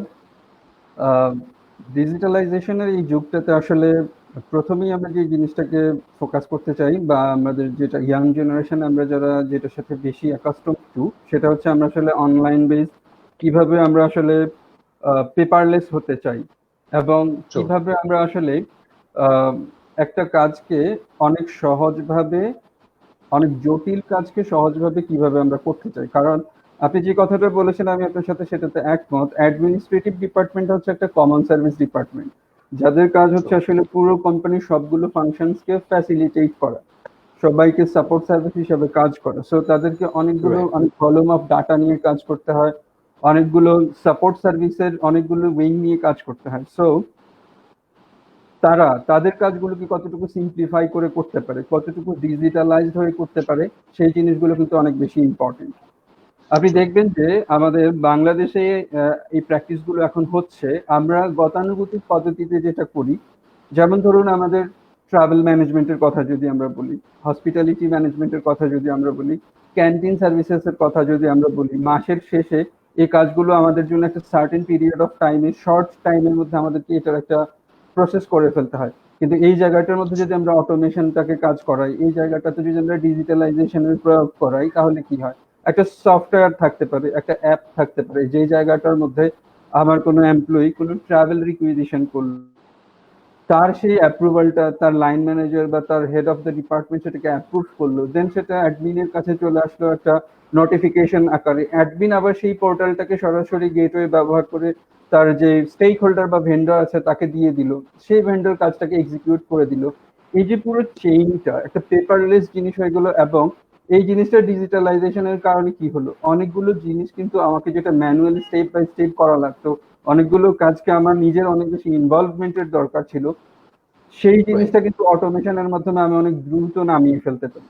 সেম অ্যাজ যদি আমরা ক্যান্টিনের কথা চিন্তা করি, মাসের শেষে একজন এমপ্লয়ি ক্যান্টিনের মধ্যে কতবার খেলো, কি হলো, এই জিনিসগুলো অটোমেশনের মাধ্যমে মাসের শেষে কাউন্ট হয়ে যাচ্ছে। সো এই যে ডিজিটালাইজেশনের যে প্রয়োগটা, এই জিনিসটা অ্যাডমিনিস্ট্রেটিভ কাজগুলোকে অনেক সহজ করে দিতে পারে, অনেক সিম্পলিফাই করে দিতে পারে, প্রসেসগুলোকে অনেক সহজ করে দিতে পারে। এবং আমাদের আধুনিক যুগের যে আমরা ইয়াং জেনারেশনের মানুষগুলো, এরা এই জিনিসগুলোতে অনেক বেশি টেক গিগ, ওরা অনেক বেশি কমফোর্টেবল যে হ্যাঁ এই জিনিসগুলোর মধ্যে কিন্তু আমি অনেক ইউজ, এবং তারা এটা কিন্তু খুব কমফোর্টও ফিল করে। Absolutely true, absolutely true. In fact আমি যদি বলি যে ডিজিটালাইজেশন যদি এডমিন ডিপার্টমেন্টে আমরা চিন্তা করতে চাই, যে শুধু আমি দেখুন একটা এডমিন ডিপার্টমেন্টে কি হয়, এক একটা অর্গানাইজেশন এডমিন ডিপার্টমেন্ট এক এক রকম হয়। একটা এডমিন ডিপার্টমেন্টের সাথে অনেকগুলো সারাউন্ডিংস ব্যাপার আসলে জড়িয়ে থাকে। ফর এক্সাম্পল একটা এডমিনের সাথে হয়তো সিকিউরিটি জড়িয়ে আছে, একটা এডমিনের সাথে হচ্ছে দেখা যাচ্ছে ক্যান্টিন ফ্যাসিলিটি জড়িয়ে আছে, এডমিনের সাথে হচ্ছে দেখা যাচ্ছে যে তার কি যে বলে ইন্টারনাল এবং এক্সটার্নাল যে ভেন্ডর আছে কিছু রিলেটেড, তাদেরকে ম্যানেজমেন্টের ব্যাপার থেকে যায়। এডমিনের সাথে দেখা যাচ্ছে অফিসের স্টাফদের দেখা যাচ্ছে ইমিডিয়েট ইমার্জেন্সি সাপোর্ট গুলো দেওয়ার বা ক্রাইসিস ম্যানেজমেন্ট করার যে ব্যাপারগুলো সেটা থেকে যায়। এমপ্লয়ি আইডি কার্ড থেকে শুরু করে এমপ্লয়ের এভরি মানে পার্সোনাল ম্যানেজমেন্ট যে জায়গাগুলো থাকে এগুলো ম্যানেজমেন্ট করার কাজও এডমিনের কাছে অনেক সময়। আমি জানি না, কিছু কিছু কোম্পানি হয়তো এডমিনকে দিয়ে হয়তো আইডি কার্ড ম্যানেজ করাচ্ছে, কিছু কিছু কোম্পানি হয়তো এইচআর কে দিয়ে করাচ্ছে। বাট হুএভার ইট ইজ, আমি যদি বলি এটা এডমিনের কাজই, যদিও আমরা যদি ধরে নেই প্রত্যেকটা কাজকে আমরা কানেক্ট করে কিন্তু অনেক সহজ করে শেষ করে দিতে পারি।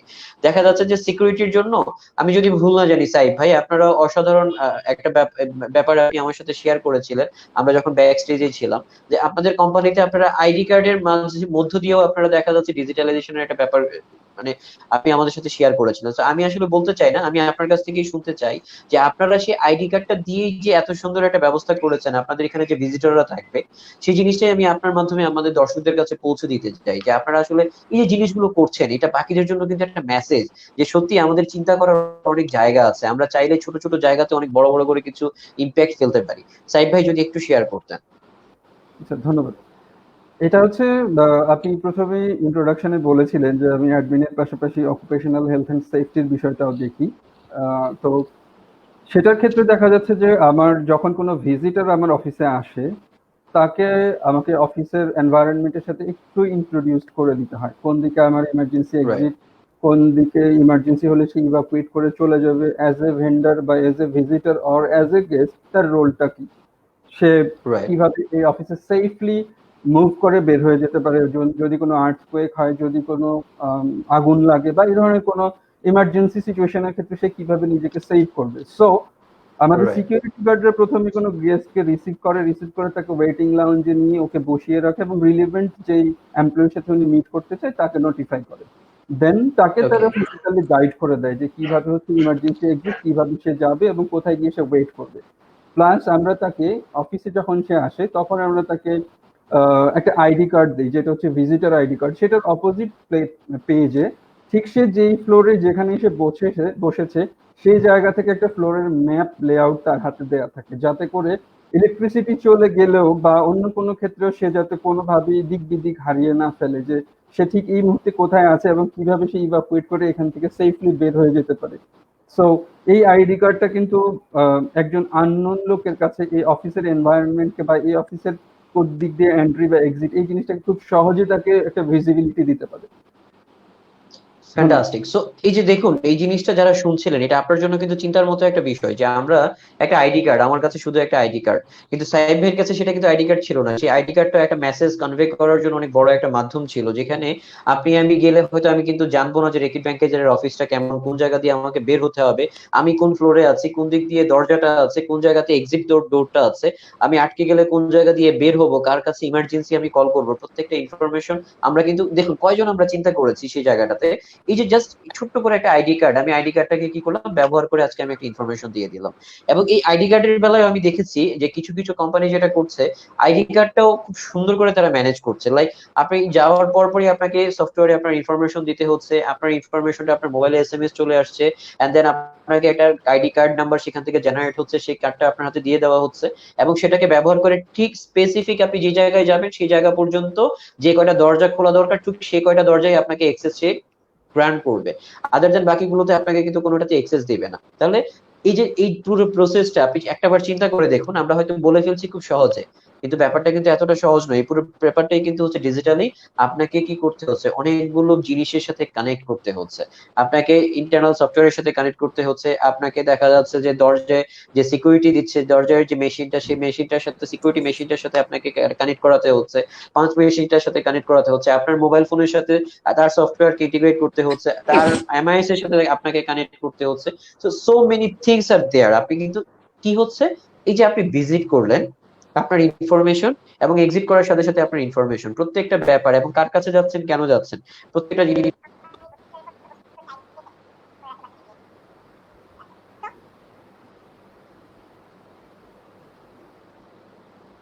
সো যেটা বলছিলাম যে আপনি চাইলেই কিন্তু আপনার পুরো প্রসেসটাকে আপনি চাইলে অনেক সুন্দর করে গুছিয়ে ছোট ছোট ব্যাপারগুলোকে এখানে অসাধারণ ভাবে উপস্থাপন করতে পারেন। খুব দেখা যাচ্ছে কি আপনার একজন মানুষকে সে জায়গায় রিসেপশনে রাখতে হচ্ছে না, বা আপনার একজন মানুষকে রাখতে হচ্ছে না তাকে 10 তলায় নিয়ে যাবে, 5 তলায় নিয়ে যাবে বা 3 তলায় অমুকের কাছে নিয়ে যাবে। এই যে ম্যান পাওয়ারের জায়গাটাও আপনাকে যেমন হেল্প করছে সফটওয়্যার, ঠিক একই রকম ভাবে আপনার একুরেসির জায়গাতেও হেল্প করছে হচ্ছে এই সফটওয়্যার। সো ডিজিটাল রিভলিউশন আমরা ঠিক এজন্যই বলছিলাম যে এই জিনিসটার প্রতি কেন এত ফোকাসড হবেন। সো থ্যাংক ইউ সাইফ ভাই। আমি যদি তাফসির ভাইয়ের কাছে আসতে চাই, তাফসির ভাই অসংখ্য প্রায় প্রায় 12 বছর, আমি যদি ভুল না করে থাকি, 12 বছর ধরে তাফসির ভাই এইচআর এ কাজ করছেন। এবং এই পুরো সময় জুড়ে ওনার কাজ করার সুযোগ হয়েছিল হচ্ছে বাংলাদেশের সকল মাল্টিন্যাশনাল কোম্পানিগুলোর সাথে, যে কোম্পানিগুলো আজকে থেকে 8-10 বছর আগে বাংলাদেশের ডিজিটাল এইচআরটাকে ইন্ট্রোডিউস করেছিল। সো তাফসির ভাই, আজকে আপনার কাছে আমরা যেটা জানতে চাই সেটা হচ্ছে যে এই যে রেভলিউশনের সময়ে এইচআর ডিপার্টমেন্টে এবং এইচআর এ যারা কাজ করতে চায়, দুটো জিনিস, একটা হচ্ছে এইচআর ডিপার্টমেন্টে কি কি ডিজিটালাইজেশন আমরা যারা আপনারা ব্যবহার করেছেন বা করছেন বা আপনি করতে পারবেন বলে মনে করছেন, এবং একই সাথে যারা এই ডিপার্টমেন্টে কাজ করতে চায় তাদের কি কি কম্পিটেন্সিস গুলো আপনি থাকা উচিত বলে মনে করছেন, দুটো জিনিসকে ব্লেন্ড করে যদি একটু আমাদেরকে জানাতেন। আচ্ছা, ফার্স্ট অফ অল আপনার ইয়ে যদি আমি ঠিকমতো বুঝে থাকি, প্রথমে হচ্ছে যে আপনার কি কি ডিজিটালাইজেশন এইচআর এ আনা যায়, রাইট? না না, দুটো এইচআর এর ব্যাপার, যে একটা হচ্ছে ফাংশন। আপনারা কি কি ডিজিটাল জিনিসগুলো আপনি ব্যবহার করে আসছেন, যে জিনিসগুলো বাকিদেরকে জানালে আমরা অনেকেই আছে হয়তো এই জিনিসগুলোর সাথে ওকে, ইউজ টু নাও হতে পারি, আমরা ওকে, জানলাম, আমরা নোট ব্যবহার করব। আচ্ছা, আরেকটা হচ্ছে কি ওকে, কি করা যেতে পারে ওকে, সেটা আপনি মনে করছেন। ওকে, ফাইন। তো যেগুলো সাধারণত ভালো ভালো কোম্পানিজগুলোতে যেগুলো অ্যাডভান্সড আপনার টেকনোলজিস ইউজ করে সেগুলোতে ব্যবহার হয়ে থাকে, সেখানে আমি যদি বলি, ফার্স্ট অফ অল এগেইন আসবো রিক্রুটমেন্ট থেকে। রিক্রুটমেন্টে কিন্তু আপনার অনেক সময় যেটা হয় যে বেশিরভাগই প্রসেস স্টেপগুলো ফ্রম এন্ড টু এন্ড, আপনার ক্যান্ডিডেট সোর্সিং থেকে শুরু করে ক্যান্ডিডেটকে একদম অনবোর্ডিং করা পর্যন্ত, এবং অনবোর্ডিংয়ের পরও পুরোটাই একটা সফটওয়্যারের মাধ্যমে আপনার রান করা হয়। For example, right. একটা কিসের কথাই বলে, আমি কিছুক্ষণ আগে বলছিলাম রিক্রুটমেন্ট প্রসেসের কথা, যে কিভাবে একটা ক্যান্ডিডেটের সিভি সিলেকশন থেকে ইন্টারভিউস থেকে তাকে শেষ করা হচ্ছে, ঠিক আছে? তো রাইট। সাপোজ একজনকে সিলেক্ট করা হয়ে গেল, সিলেক্ট করা হয়ে গেলে তাকে অনবোর্ডিং কিভাবে করা হবে, অনবোর্ডিং, আপনারা যদি অনবোর্ডিংটা রিসার্চ করে থাকেন, onboarding is a very very important thing in an employees life. একটা অ্যাবসলিউটলি, অর্গানাইজেশনে যখন একটা অ্যাবসলিউটলি। এমপ্লয় প্রথমে আসে, সে আসার পর তার এক্সপিরিয়েন্সটা কিভাবে হয়, হ্যাঁ, starting from the gate he enters, he or she enters to the software he or she uses. So এখানে যেটা হচ্ছে যে এখানেও অনেক ধরনের আপনার নিউ টেকনিক্স চলে আসছে। আপনারা দেখতে পারবেন যে যারা ভালো কোম্পানিজগুলোতে জয়েন করে অনেক সময়, যাদের এরকম টেকনোলজিক্যালি অ্যাডভান্স, তারা কি করে যে মোবাইলে অনেক অ্যাপ্লিকেশনস ইউজ করে, এই ধরনের অ্যাপস ইউজ করে, হ্যাঁ, সো দ্যাট অনবোর্ডিংও সেই অ্যাপসেও চালু হচ্ছে আর কি, রান হচ্ছে। এখানে দেখা যায় যে একটা ক্যান্ডিডেট জয়েন করতে আসলে সে তার মোবাইল অ্যাপ্লিকেশনসে পেয়ে যাচ্ছে তার আগামী 3 দিনের স্কেজিউল কি আছে, আগামী 3 দিনে সে কি করতে হবে, আগামী 3 দিন আজকে তার কার কার সাথে আপনার ওরিয়েন্টেশন আছে। মেবি একটা ছেলে এইচআরে জয়েন করলো, এইচআরে জয়েন করার পর সেই ক্যান্ডিডেট দেখা যাচ্ছে যে ফার্স্টে তাকে বলা হচ্ছে আপনি এইচআর এর রিক্রুটমেন্ট টিমের সাথে আপনার আজকে ওরিয়েন্টেশন আছে 9টা থেকে 10টা পর্যন্ত, দেন 10টা থেকে আপনার কম্পেনসেশনের বেনিফিট টিমের সাথে আপনার ইন্ট্রোডাকশন আছে। তো এরকম করে করে সে কিন্তু সারাদিনের স্কেজুলটা পেয়ে যাচ্ছে, অ্যান্ড যত রাইট। পাচ্ছে যেটা হচ্ছে আরো আরো মেসেজ আসছে যে ওকে আপনার আজকে এই এটা কমপ্লিট হয়ে গেল, তো কংগ্রাচুলেশন। তো এভরিথিং যখন এতটুকু অর্গানাইজ দেখতে পাচ্ছে একটা ক্যান্ডিডেট, যে আমি step by step, hour by hour, second by second আমি আপডেটেড হচ্ছি থ্রু অ্যান অ্যাপ, হ্যাঁ, সেও কিন্তু একটা ফিল পাচ্ছে যে how updated he or she needs to be when he or she is working in that organisation. So অনেকটুকু importance, একটা ফার্স্ট বলে না, first impression is very important. So ক্যান্ডিডেটের জন্য যে ফার্স্ট মানে আপনার ইমপ্রেশনটা তাদের কি হচ্ছে ওয়াইল দে আর এন্টারিং, এই যে স্যার ভাই একটু আগে বলছিলেন যে regarding all the securities things, হ্যাঁ, অল দ্য অ্যাডমিনিস্ট্রেশন থিংস, যখন একটা ক্যান্ডিডেট নতুন জয়েন করতে এসেও দেখবি যে সো মাচ অফ সিকিউরিটিস, আপনার যে তাদেরকে কিভাবে তাদের রেকর্ডটা, তাদের যে ডেটা রেকর্ড, যে একটা লোক ভিজিটার আসছে, একটা ক্যান্ডিডেট ফার্স্ট টাইম আসছে, কীভাবে রেকর্ড করে তাদেরকে গ্রাউন্ড ফ্লোর থেকে সেকেন্ড ফ্লোর থার্ড ফ্লোরে নিয়ে যাচ্ছে, হ্যাঁ, through all sort of technologies, এটাও কিন্তু একটা এক্সপিরিয়েন্স যে আমি কোথায় এসেছি কাজ করতে। So this are all the things like একটা ইয়ে যে শুরু করলাম আমি অনবোর্ডিং রিক্রুটমেন্ট, প্লাস পরবর্তীতে যখন আরও মনে করেন একটা এমপ্লয়ি কাজ করছে, দীর্ঘদিন ধরে কাজ করছে, ফার্স্ট অফ অল কাজ করার সময় যেটা হয়, শুরু করার সময় কেপিআই সেটিং, এটা is a very important factor. আমার কাজটা কী হবে, সো আমি যদি নাই জানি আমার কাজটা কী হবে, দেন পারফরমেন্সটা ওই লেভেলে আপনার খুব কনফিউজ পারফরমেন্স থাকে আর কি, হ্যাঁ, both from the employ and employer and candidate perspective, employee perspective. তো যেটা হয় যে এখানেও কেপিআই সেটিংও আপনার এরকম অটোমেটেড সফটওয়্যারে চলে আসতেছে, যেখানে এইটা ফিল আপ করা থেকে শুরু করে আপনার যে পুরো অ্যাপ্রুভাল প্রসেসটা আমি ফিল আপ করলাম, ফিল আপ করার পর সেটা যাচ্ছে আমার line manager approves it or reverse it back for an edit. এরপরে যেটা হচ্ছে এটা ডিপার্টমেন্ট হেডের কাছে যাচ্ছে, department head has all the information যে আমার ডিপার্টমেন্টে কার কার কেপিআই কী আছে। এখানে যেটা হয় যে এই যে আপনার একটা লিঙ্ক, হ্যাঁ, এই যে একটা আপনার একটা গ্ল্যান্স দেখা, যে একটা ড্যাশবোর্ডে কিন্তু ডিপার্টমেন্ট হেড দেখতে পারে যে তার এমপ্লয়ীদের প্রোফাইলে কি অবস্থা সবার, হ্যাঁ, কোনো জায়গায় তার কেউ কোনো কেপিআই বুঝতে পারে না কিংবা একসেপ্ট করে জানেই না, এখনো হয়নি, সে কিন্তু বুঝতে পারছে এই জিনিসটা, অলদো সে কিন্তু ওই অফিসে নাও কাজ করতে পারে, maybe he is in located in a different office. So all this things like এটা কিন্তু চলে আসতেছে, এবং এটাতে কি হয় যে এমপ্লয়ি খুব অ্যাওয়্যার যে আমার কিন্তু সিস্টেমে ডেটা রেকর্ড আছে, আমার কেপিআই রেকর্ড আছে, if I don't perform at the end of the day, at the end of the month, then এগুলো কিন্তু সব রেকর্ডেড হবে, এগুলো সব ফিডব্যাক হবে, again my performance will also be recorded over there. Similarly এই সমস্ত জিনিস হয়ে হয়ে কিন্তু এই link up, it is link with the appraisal at the end of the year or the feedback sessions during the আপনার middle of the year. So এগুলো হতে হতে যেটা হয় যে ওইখানে ডেটা রেকর্ড হতে হতে এক সময় যখন অ্যাপ্রেজালের সময় আসে তখন একটা রেটিং হয়, রেটিংটাও আপনার অটোমেটিক থাকে, এবং ওইটা রেটিং দিয়ে ইট is link, the rating is automatically link. For example এরকম হয় যে 3 ধরনের রেটিং আছে আপনার, needs improvement, meets expectation, exceed expectation. So দেখা যায় এই 3 ধরনের আপনার রেটিং এর সাথে ইনক্রিমেন্টের পার্সেন্টেজগুলো অলরেডি ফিক্স করা in the system. So nobody needs to be worry about যে about আমি কাজ করলাম বেশি করে, আমার লাইন ম্যানেজার আচ্ছা আমাকে চিন্তা করে 2% কম দিল। এই সমস্ত সিস্টেমে কিন্তু অনেক ধরনের আপনার ইয়ে আছে, মানে ভালো ভালো দিক আছে, যেটা মানে হচ্ছে যে বায়াস ফ্রি automated- একটা মানে পারফরমেন্স ম্যানেজমেন্ট করার একটা সুযোগটা অনেক বেশি থাকে এই জায়গাতে। absolutely absolutely আপনি যদি দেখেন আমি শুরু একদম এন্ড টু এন্ড চলে আসতেছি এই পুরো সিস্টেমটা নিয়ে। So this is the right. আপনার value of being digitalised and automated software.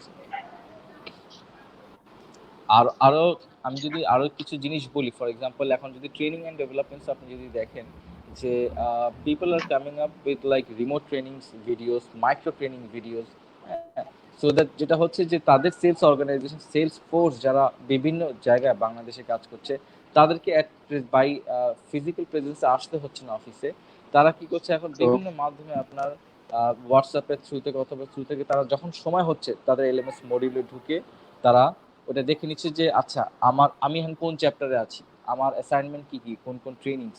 So lot of thing is happening ভাই, মানে it is super exciting for both for the employer and employee perspective.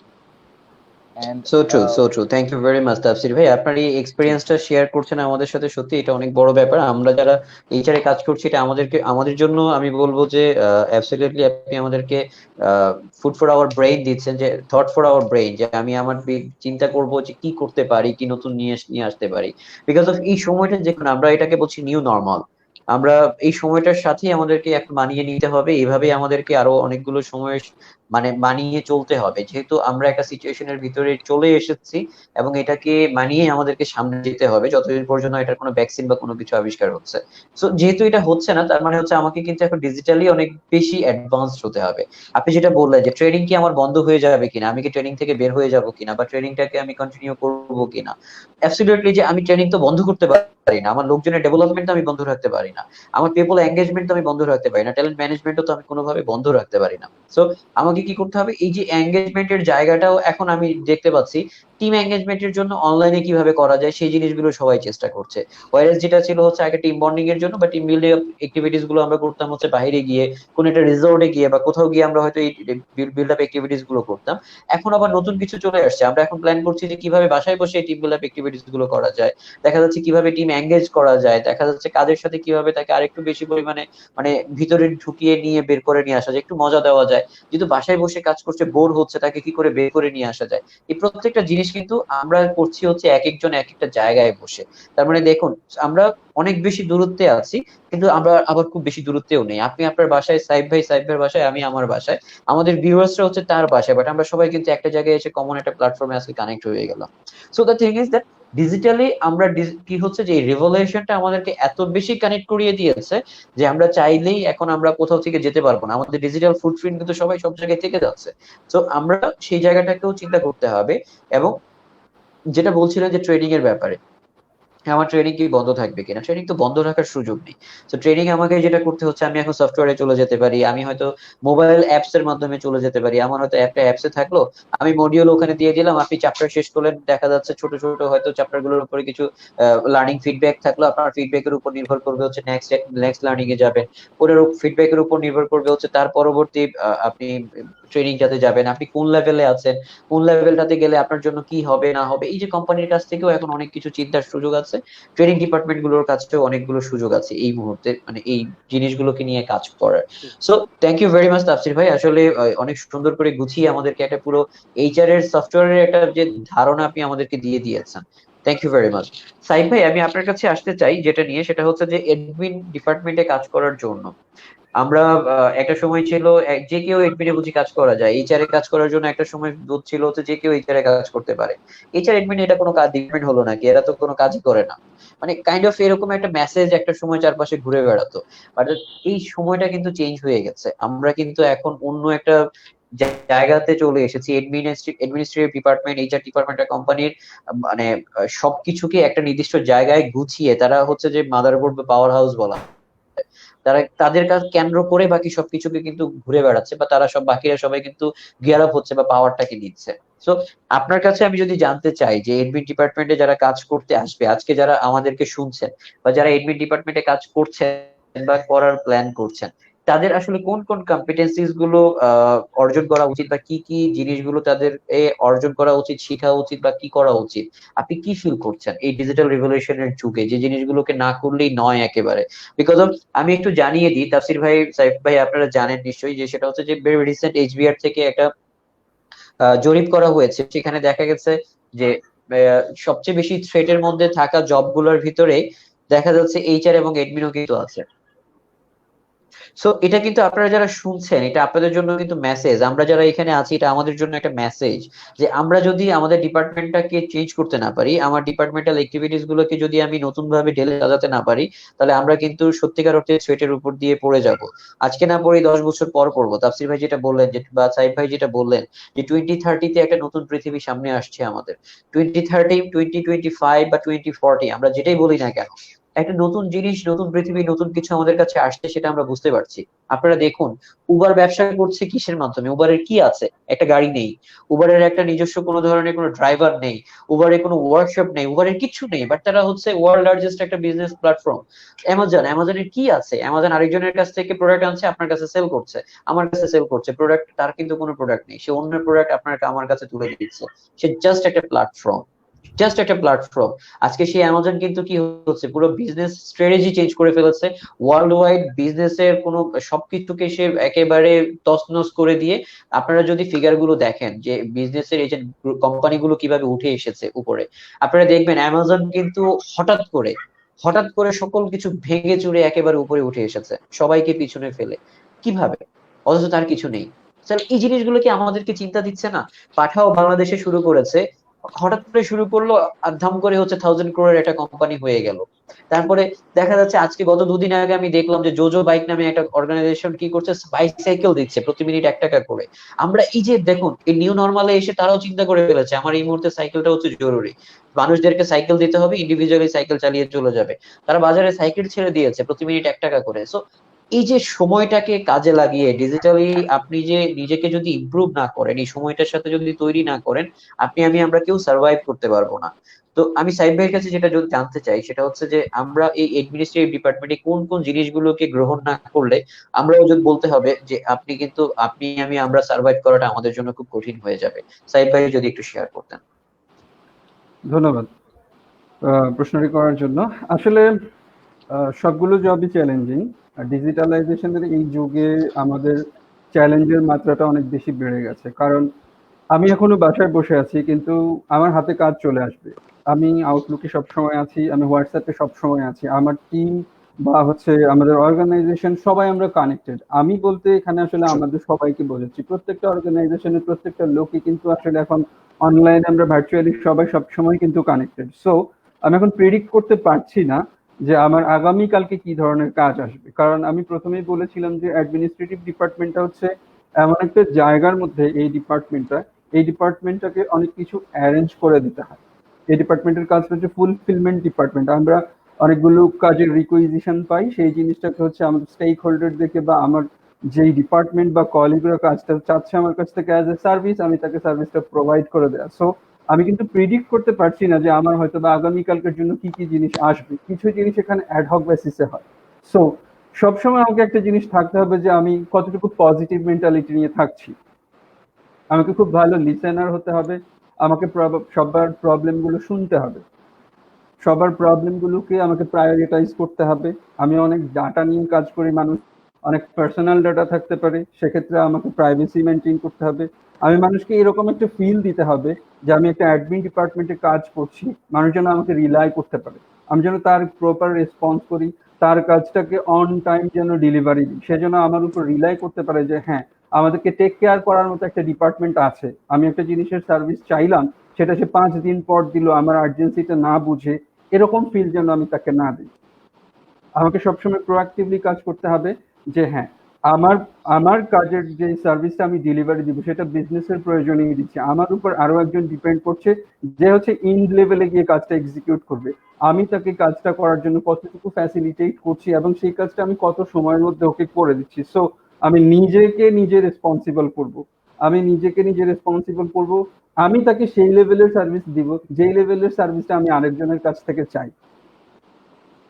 So নিজেকে সবসময় আসলে ওই লেভেলে চিন্তা করা দরকার যে হ্যাঁ আমি এমন ভাবে তাকে সার্ভিসটা দিব যাতে আমার সার্ভিসটা নিয়ে সে কোম্পানির যে কোর বিজনেস পারফরমেন্সটা করা দরকার সেই জন্য সেটা অন টাইমে করতে পারছে, কারণ তার কাজটার উপর হয়তো বা বিজনেসের পারফরমেন্স ডিপেন্ড করছে। রাইট। ধন্যবাদ। সো আপনি যেটা বলছিলেন সেটা হচ্ছে যে আমরা এই মুহূর্তে যদি খুব ছোট করে বলি, আমরা প্রোঅ্যাক্টিভ হতে হবে, তারপরে হচ্ছে আমরা অ্যাক্টিভ লিসেনার হতে হবে, আমি যদি সাম আপ করে বলতে চাই সাইফ ভাই, তাই তো? জি জি তারপরে হচ্ছে আপনি বলছিলেন যে নতুন নতুন চ্যালেঞ্জ গুলোর সাথে নেওয়ার জন্য আমাকে তৈরি থাকতে হবে, আমি তৈরি হয়ে সেটাকে গ্রহণ করতে হবে। তারপরে হচ্ছে ইন্টারপার্সোনাল কমিউনিকেশন গুলো আমাদেরকে অনেক জরুরি এই জিনিসটার প্রতি, বিকজ অফ ইন্টারপার্সোনাল কমিউনিকেশনটার উপরে নির্ভর করে হচ্ছে আমাদের সার্ভিস। যেহেতু আমরা ডিপার্টমেন্ট, এডমিন ডিপার্টমেন্টটা হল এইচআর ডিপার্টমেন্ট, এটা হচ্ছে all kind of service department. So service ডিপার্টমেন্টের সাথে কমিউনিকেশনটা যদি স্মুথ না হয় অন্যদের, তাহলে এটা খুব টাফ হয়ে যাবে। সো আপনারা যারা শুনছিলেন, আমি যদি বলি সাইফ ভাইয়ের এই পয়েন্ট গুলোকে খুব সুন্দর করে নোট করে নেবেন। আর টেকনোলজির সাথে আপনাদেরকে অ্যাডপ্ট করতে হবে, বিকজ অফ আপনার কাছে হঠাৎ করে কালকেই চলে আসলো যে আপনার কোনো একজন ডিপার্টমেন্টাল হেড বা ডিরেক্টর হচ্ছে কালকে ফ্লাই করবে। সো আপনাকে কিন্তু ফ্লাই করার জন্য এজেন্টের কাছে ফোন দেওয়ার সময় নেই যে এজেন্টের মাধ্যমে আমি ফ্লাই করার টিকিটটা বুক করব। আমাকে কিন্তু ইমিডিয়েট এখনই খুঁজে বের করতে হবে যে কোথা থেকে কিভাবে টিকিটটা বুক করে কিভাবে আমি ইমিডিয়েট এই সার্ভিসটুকু দেওয়া যায়। বিকজ অফ আগের একটা সময় ছিল যে অনলাইনে টিকিট বুক করার সুযোগ ছিল না, আমাদেরকে হয়তো এজেন্টের মাধ্যমে বা দেখা যাচ্ছে নিজেরা গিয়ে খোঁজ করে তারপরে সেই জিনিসটা বের করে তারপর আমাকে টিকিট দিতে হতো। বাট এখন আমি বাসায় বসে আমার মোবাইল থেকেই কিন্তু আমি একটা অ্যাপস এর মাধ্যমেই দেখা যায় যে আমি টিকিট কেটে ফেলতেছি। আমি দেখা যাচ্ছে যে ইনফ্যাক্ট আমি যদি আমার নিজের কথা বলি, আমার কোম্পানিতে যেহেতু এইচআর এডমিনের দায়িত্বটা আমি নিজে দেখছি, সো এডমিনিস্ট্রেটিভ কিছু কাজ আমার থেকেই যায়। দেখা যাচ্ছে যে ইলেকট্রিসিটি বিল দিতে হবে, একটা সার্টেন টাইম পর্যন্ত আমরা ইলেকট্রিসিটি বিল দিয়েছি হচ্ছে যে আমরা ব্যাংকে গিয়েছি, লাইনে লম্বা লাইনে থেকেছি, থেকে জমা দিয়েছি। এন্ড দেন হোয়াট হ্যাপেন যে বিকাশ আসলো, বিকাশ এসে আমাদেরকে বলে দিল যে ভাই আপনি আমার মাধ্যমে বিলটা দিয়ে দিতে পারেন। দেখুন আমার একটা ছেলের একটা দিন সারাদিন যেখানে লাইনে লম্বা লাইনে দাঁড়িয়ে থাকতে হতো, সে কাজটা এখন হচ্ছে আমি আমার বাসায় বসে জাস্ট, মানে আমি বলবো যে 5 মিনিটও লাগে না, just it's just like a 2 minutes এর একটা ব্যাপার, আমি 2 মিনিটের ভিতর হয়তো আমার বিকাশ থেকে আমি টাকাটা পে করে দিয়ে দিয়েছি। বা আপনি যদি এখন আপনার নিজের বাসায়ও বলেন, বাসায় আসলে আমরা সবকিছু এখন অনেক সহজ হয়ে গেছে, বিদ্যুৎ বিল থেকে করে গ্যাসের বিল সবকিছুই আপনি কিন্তু বাসায় বসে দিতে পারছেন। তো এই জিনিসগুলোর সাথে যদি আপনি মানে নিজেকে তৈরি করতে না পারেন, তাহলে আপনাকে কিন্তু পিছিয়ে থাকতে হবে। কোম্পানিতে যদি আপনি এখনো ফিল দেন যে আপনাকে এখনো একদিন সময় লাগিয়ে ব্যাংকে যেয়ে বসে থাকতে হবে হচ্ছে ব্যাংক থেকে টাকা ট্রানজাকশনের জন্য, ব্যাংকে বসে থাকতে হবে হচ্ছে বিদ্যুৎ বিল দেওয়ার জন্য, ব্যাংকে বসে থাকতে হবে হচ্ছে কোনো একটা বিলের জন্য, তাহলে আপনি কিন্তু পিছিয়ে গেছেন। আপনি দেখুন স্ট্যান্ডার্ড চার্টার্ড ব্যাংক একটা মজার জিনিস আমাদেরকে অফার করছে, সেটা হচ্ছে যে ইনফ্যাক্ট সব ব্যাংকই করছে, আমি মানে সবচেয়ে বেশি মজার দেখেছি হচ্ছে standard chartered bank. Standard chartered bank বলে যে আপনি হচ্ছেন আপনার ব্যাংকের ব্যাংকার, আপনি হচ্ছেন আপনার অ্যাকাউন্টের ব্যাংকার, আপনার সবকিছু আপনি আপনার অ্যাকাউন্ট থেকে আপনি অনলাইনে করে ফেলতে পারবেন। এখন আপনি বলেন স্ট্যান্ডার্ড চার্টার্ড ব্যাংক সবচেয়ে কম সংখ্যক লোক নিয়ে সবচেয়ে বেশি অ্যামাউন্টের টাকার সার্ভিস কিন্তু তারা দিচ্ছে, ট্রানজেকশন কিন্তু তাদের ব্যাংকে সবচেয়ে বেশি। এবং মজার ব্যাপার হচ্ছে তাদের কল সেন্টারে কিন্তু অন্য কল সেন্টারের মতো এত লোক নেই, তাদের মানে টোটাল এমপ্লয়িও এত, ডিরেক্ট এমপ্লয়ি এতগুলো লোক নেই যারা হচ্ছে যে অন্য কোম্পানিতে যে পরিমাণ বা অন্য ব্যাংক যে পরিমাণ লোক নিয়ে আছে। But the thing is that তারা কিন্তু সবচেয়ে বেশি পরিমাণে টাকা নিয়ে ট্রানজেকশন করাচ্ছে।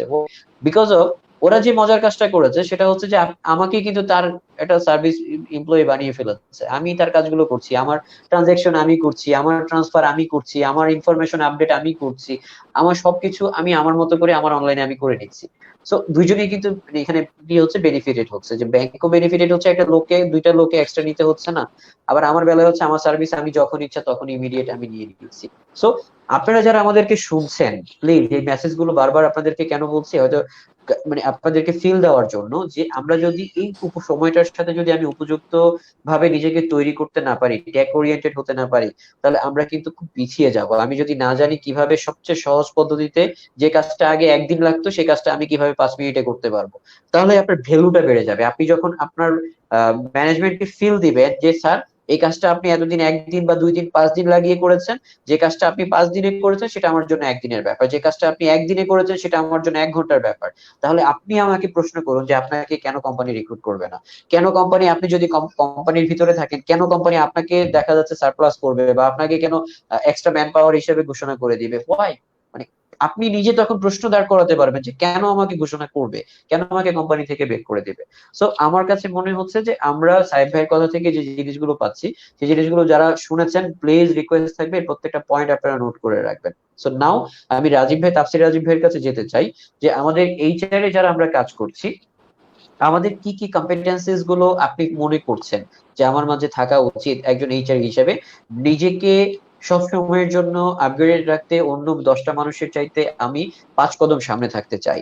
সো এই যে জায়গাটা, এটার জন্য আমার কি কি কম্পিটেন্সিস আমার মাঝে থাকা উচিত বলে আপনি মনে করছেন? জি, very interesting part, thank you so much. And আমার খুব ফেভারিট একটা জায়গা। সো বেসিক্যালি যদি বলি, এখানে দেখেন সবাই একটা ডিপার্টমেন্টে কাজ করে, যখন একটা এইচআর ডিপার্টমেন্টে অনেক সময় এটা প্রত্যেকটা এইচআর এমপ্লয়ি ফিল করেছে এক সময় যে অন্য ডিপার্টমেন্টে যারা লোকজন আছে, for example marketing, account, supply, what ever the department is, দেখা যায় কিন্তু সবাই চিন্তা করে, তাদের পারসেপশনটা হচ্ছে যে একটা এইচআর কাজ করছে, আচ্ছা ও এইচআর যাচ্ছে, মেবি আমার পাঁচ হয়েছে কিনা ঠিক মতো দেখছি, আচ্ছা এইচআর যাচ্ছে দেখতেছে আমি ঠিক মতো ড্রেস আপ ঠিক আছে কিনা দেখতে পাচ্ছি, ও এইচআর যাচ্ছে, রাইট, আচ্ছা আমি মানে গল্প করছি খবরদারি ঠিক আছে, করার জন্য হ্যাঁ বোধহয় এসে চলে হ্যাঁ আসছে, খবরদারি হ্যাঁ, করবে। ও এইচআর, আচ্ছা এইচআর কাজ করতেছে, ও মনে হয় স্যালারি দিবে এবার, হ্যাঁ 20 তারিখ চলে আসছে, কাজ করতেছে, হ্যাঁ। See, listen to this very interesting things, এই কয়েকটা শব্দের মাঝখানে তারা মনে করতেছে এইচআর কি কাজ, কিংবা অনেকে চিন্তা করতে চাচ্ছে ঠিক আছে এই জিনিসগুলোর জন্য কি এই লোকটাকে খুবই দরকার, হ্যাঁ, কিংবা আমার সব এই সব ডিপার্টমেন্ট মানে সবগুলো লোকই কি দরকার, কিংবা সারাদিন কি তাদের লাগে, নানান জিনিস কিন্তু আসতে থাকে। See these are all half perceptions, ঠিক আছে, মানে আপনার one side of the coin, other side of the coin অনেকেই দেখে না, বাট আমাদের যেটা দায়িত্ব হচ্ছে, without complaining and without playing a blame game, আমাদের যেটা দায়িত্ব হচ্ছে যে আমরা কিভাবে নিজেদেরকে এই জায়গাটাতে আমরা ফুটিয়ে তুলবো। তো বেসিক্যালি আমি যদি বলি, এখানে সবার সবার জন্য এটা হয়, এ ধরনের পারসেপশন ক্রিয়েট হয়। দেখা যায় যে আমরা কাজ করতে যাচ্ছি, আমরা অনেক ধরনের কনভারসেশন করি কিন্তু কাজের মাঝখানে প্রতিদিন। অনেক সময় আমরা সাপ্লাই হেডের সাথে কথা মানে যাচ্ছি, একটা কথা হয়ে গেল, অনেক সময় আমরা অ্যাকাউন্টিং একটা ম্যানেজারের সাথে কথা হয়ে গেল, মার্কেটিং একটা এক্সিকিউটিভের সাথে কথা হচ্ছে। Very important part is how what are the topic you talk about, আপনি কি ধরনের টপিক নিয়ে কথা বলছেন, আপনার নলেজটা কোন লেভেলের আছে, আপনার টেকনিক্যাল এক্সপার্টিস কোন লেভেলে আছে, আপনার অ্যাপ্রোচ, বিহেভিয়ার, এই সব কিছু কিন্তু আপনার ব্যাপারে একটা ধারণা দিবে সেই লোকটাকে। সেই লোকটা একটা ডিপার্টমেন্ট হেড হতে পারে, সেই লোকটা কিন্তু একটা এক্সিকিউটিভ হতে পারে, ডাজন্ট ম্যাটার। আমরা অনেক সময় কি মনে করি যে আমাদের কথা কেউ শুনবে না until unless we are a manager or we are a executive or we are a department head, we are a director. So আমার কথা কেন শুনবে, আমি তো ডিরেক্টর না, এরকম অনেক সময় হয়, অনেকের মনে হয়। But this is continuously believe this thing is wrong, because আমাদেরকে কিন্তু আস্তে আস্তে এই পারসেপশন চেঞ্জ করতে হয়। দেখেন আজকে আমি যদি কারোর সাথে গিয়ে কথা বলে একটা কনভারসেশন করি উইথ সামওয়ান লাইক একটা এক্সিকিউটিভ অথবা একজন ম্যানেজার অন্য একটা ডিপার্টমেন্টের, তার সাথে একটা কনভারসেশন করলাম, সে তার একটা প্রবলেম শেয়ার করলো, আচ্ছা ভাই বলেন তো এখানে এক লোককে কাজ দিচ্ছি, হ্যাঁ আমাদের টিমে কাজ দিচ্ছি, কাজটাকে বারবার বোঝাতে হচ্ছে, হ্যাঁ কি করবো বুঝতেছি না, আইদার সে কি কাজ পারেন না এরকম মনে হয় না, কি করবো, তারপরে আমি আবার রেগে যাচ্ছি, হ্যাঁ অনেক কিছু হচ্ছে। সি এই ধরনের জিনিস বুঝে আপনার তরফ থেকে যে এইচআর এর পার্ট একটা আছে এখানে, যে আপনি তাকে কি রকম আপনি তাকে সাজেস্ট করতে পারছেন এই জায়গাটাতে। তো আপনার যদি নিজের ওই এক্সপার্টিসগুলো না থাকে, তখন কিন্তু আপনি তাকে জাস্ট বলতে পারবেন আচ্ছা ভাই ঠিক আছে, হ্যাঁ আর কি একটু দেখেন, হালকা পাতলা কমিউনিকেশন করে চলে আসবে, বাট ভ্যালু অ্যাডিশন কিন্তু করতে পারছেন না unless until you know that thing, যে না আপনার আসলে ওই লোকটা মানে এঙ্গেজ না, আইদার ওই লোকটার মন খারাপ না হলে, শরীর খারাপ না হলে, লোকটা জানি না কাজটা কিভাবে করা হচ্ছে, লোকটাকে এই বিষয়ে ট্রেন্ডই না, ট্যাক্স নিয়ে কাজ করছে, ট্যাক্স সে হয়তো বুঝতেছেই না, বিভিন্ন ধরনের ট্যাক্সের স্ল্যাব সে বুঝতেছেন না কি করা উচিত।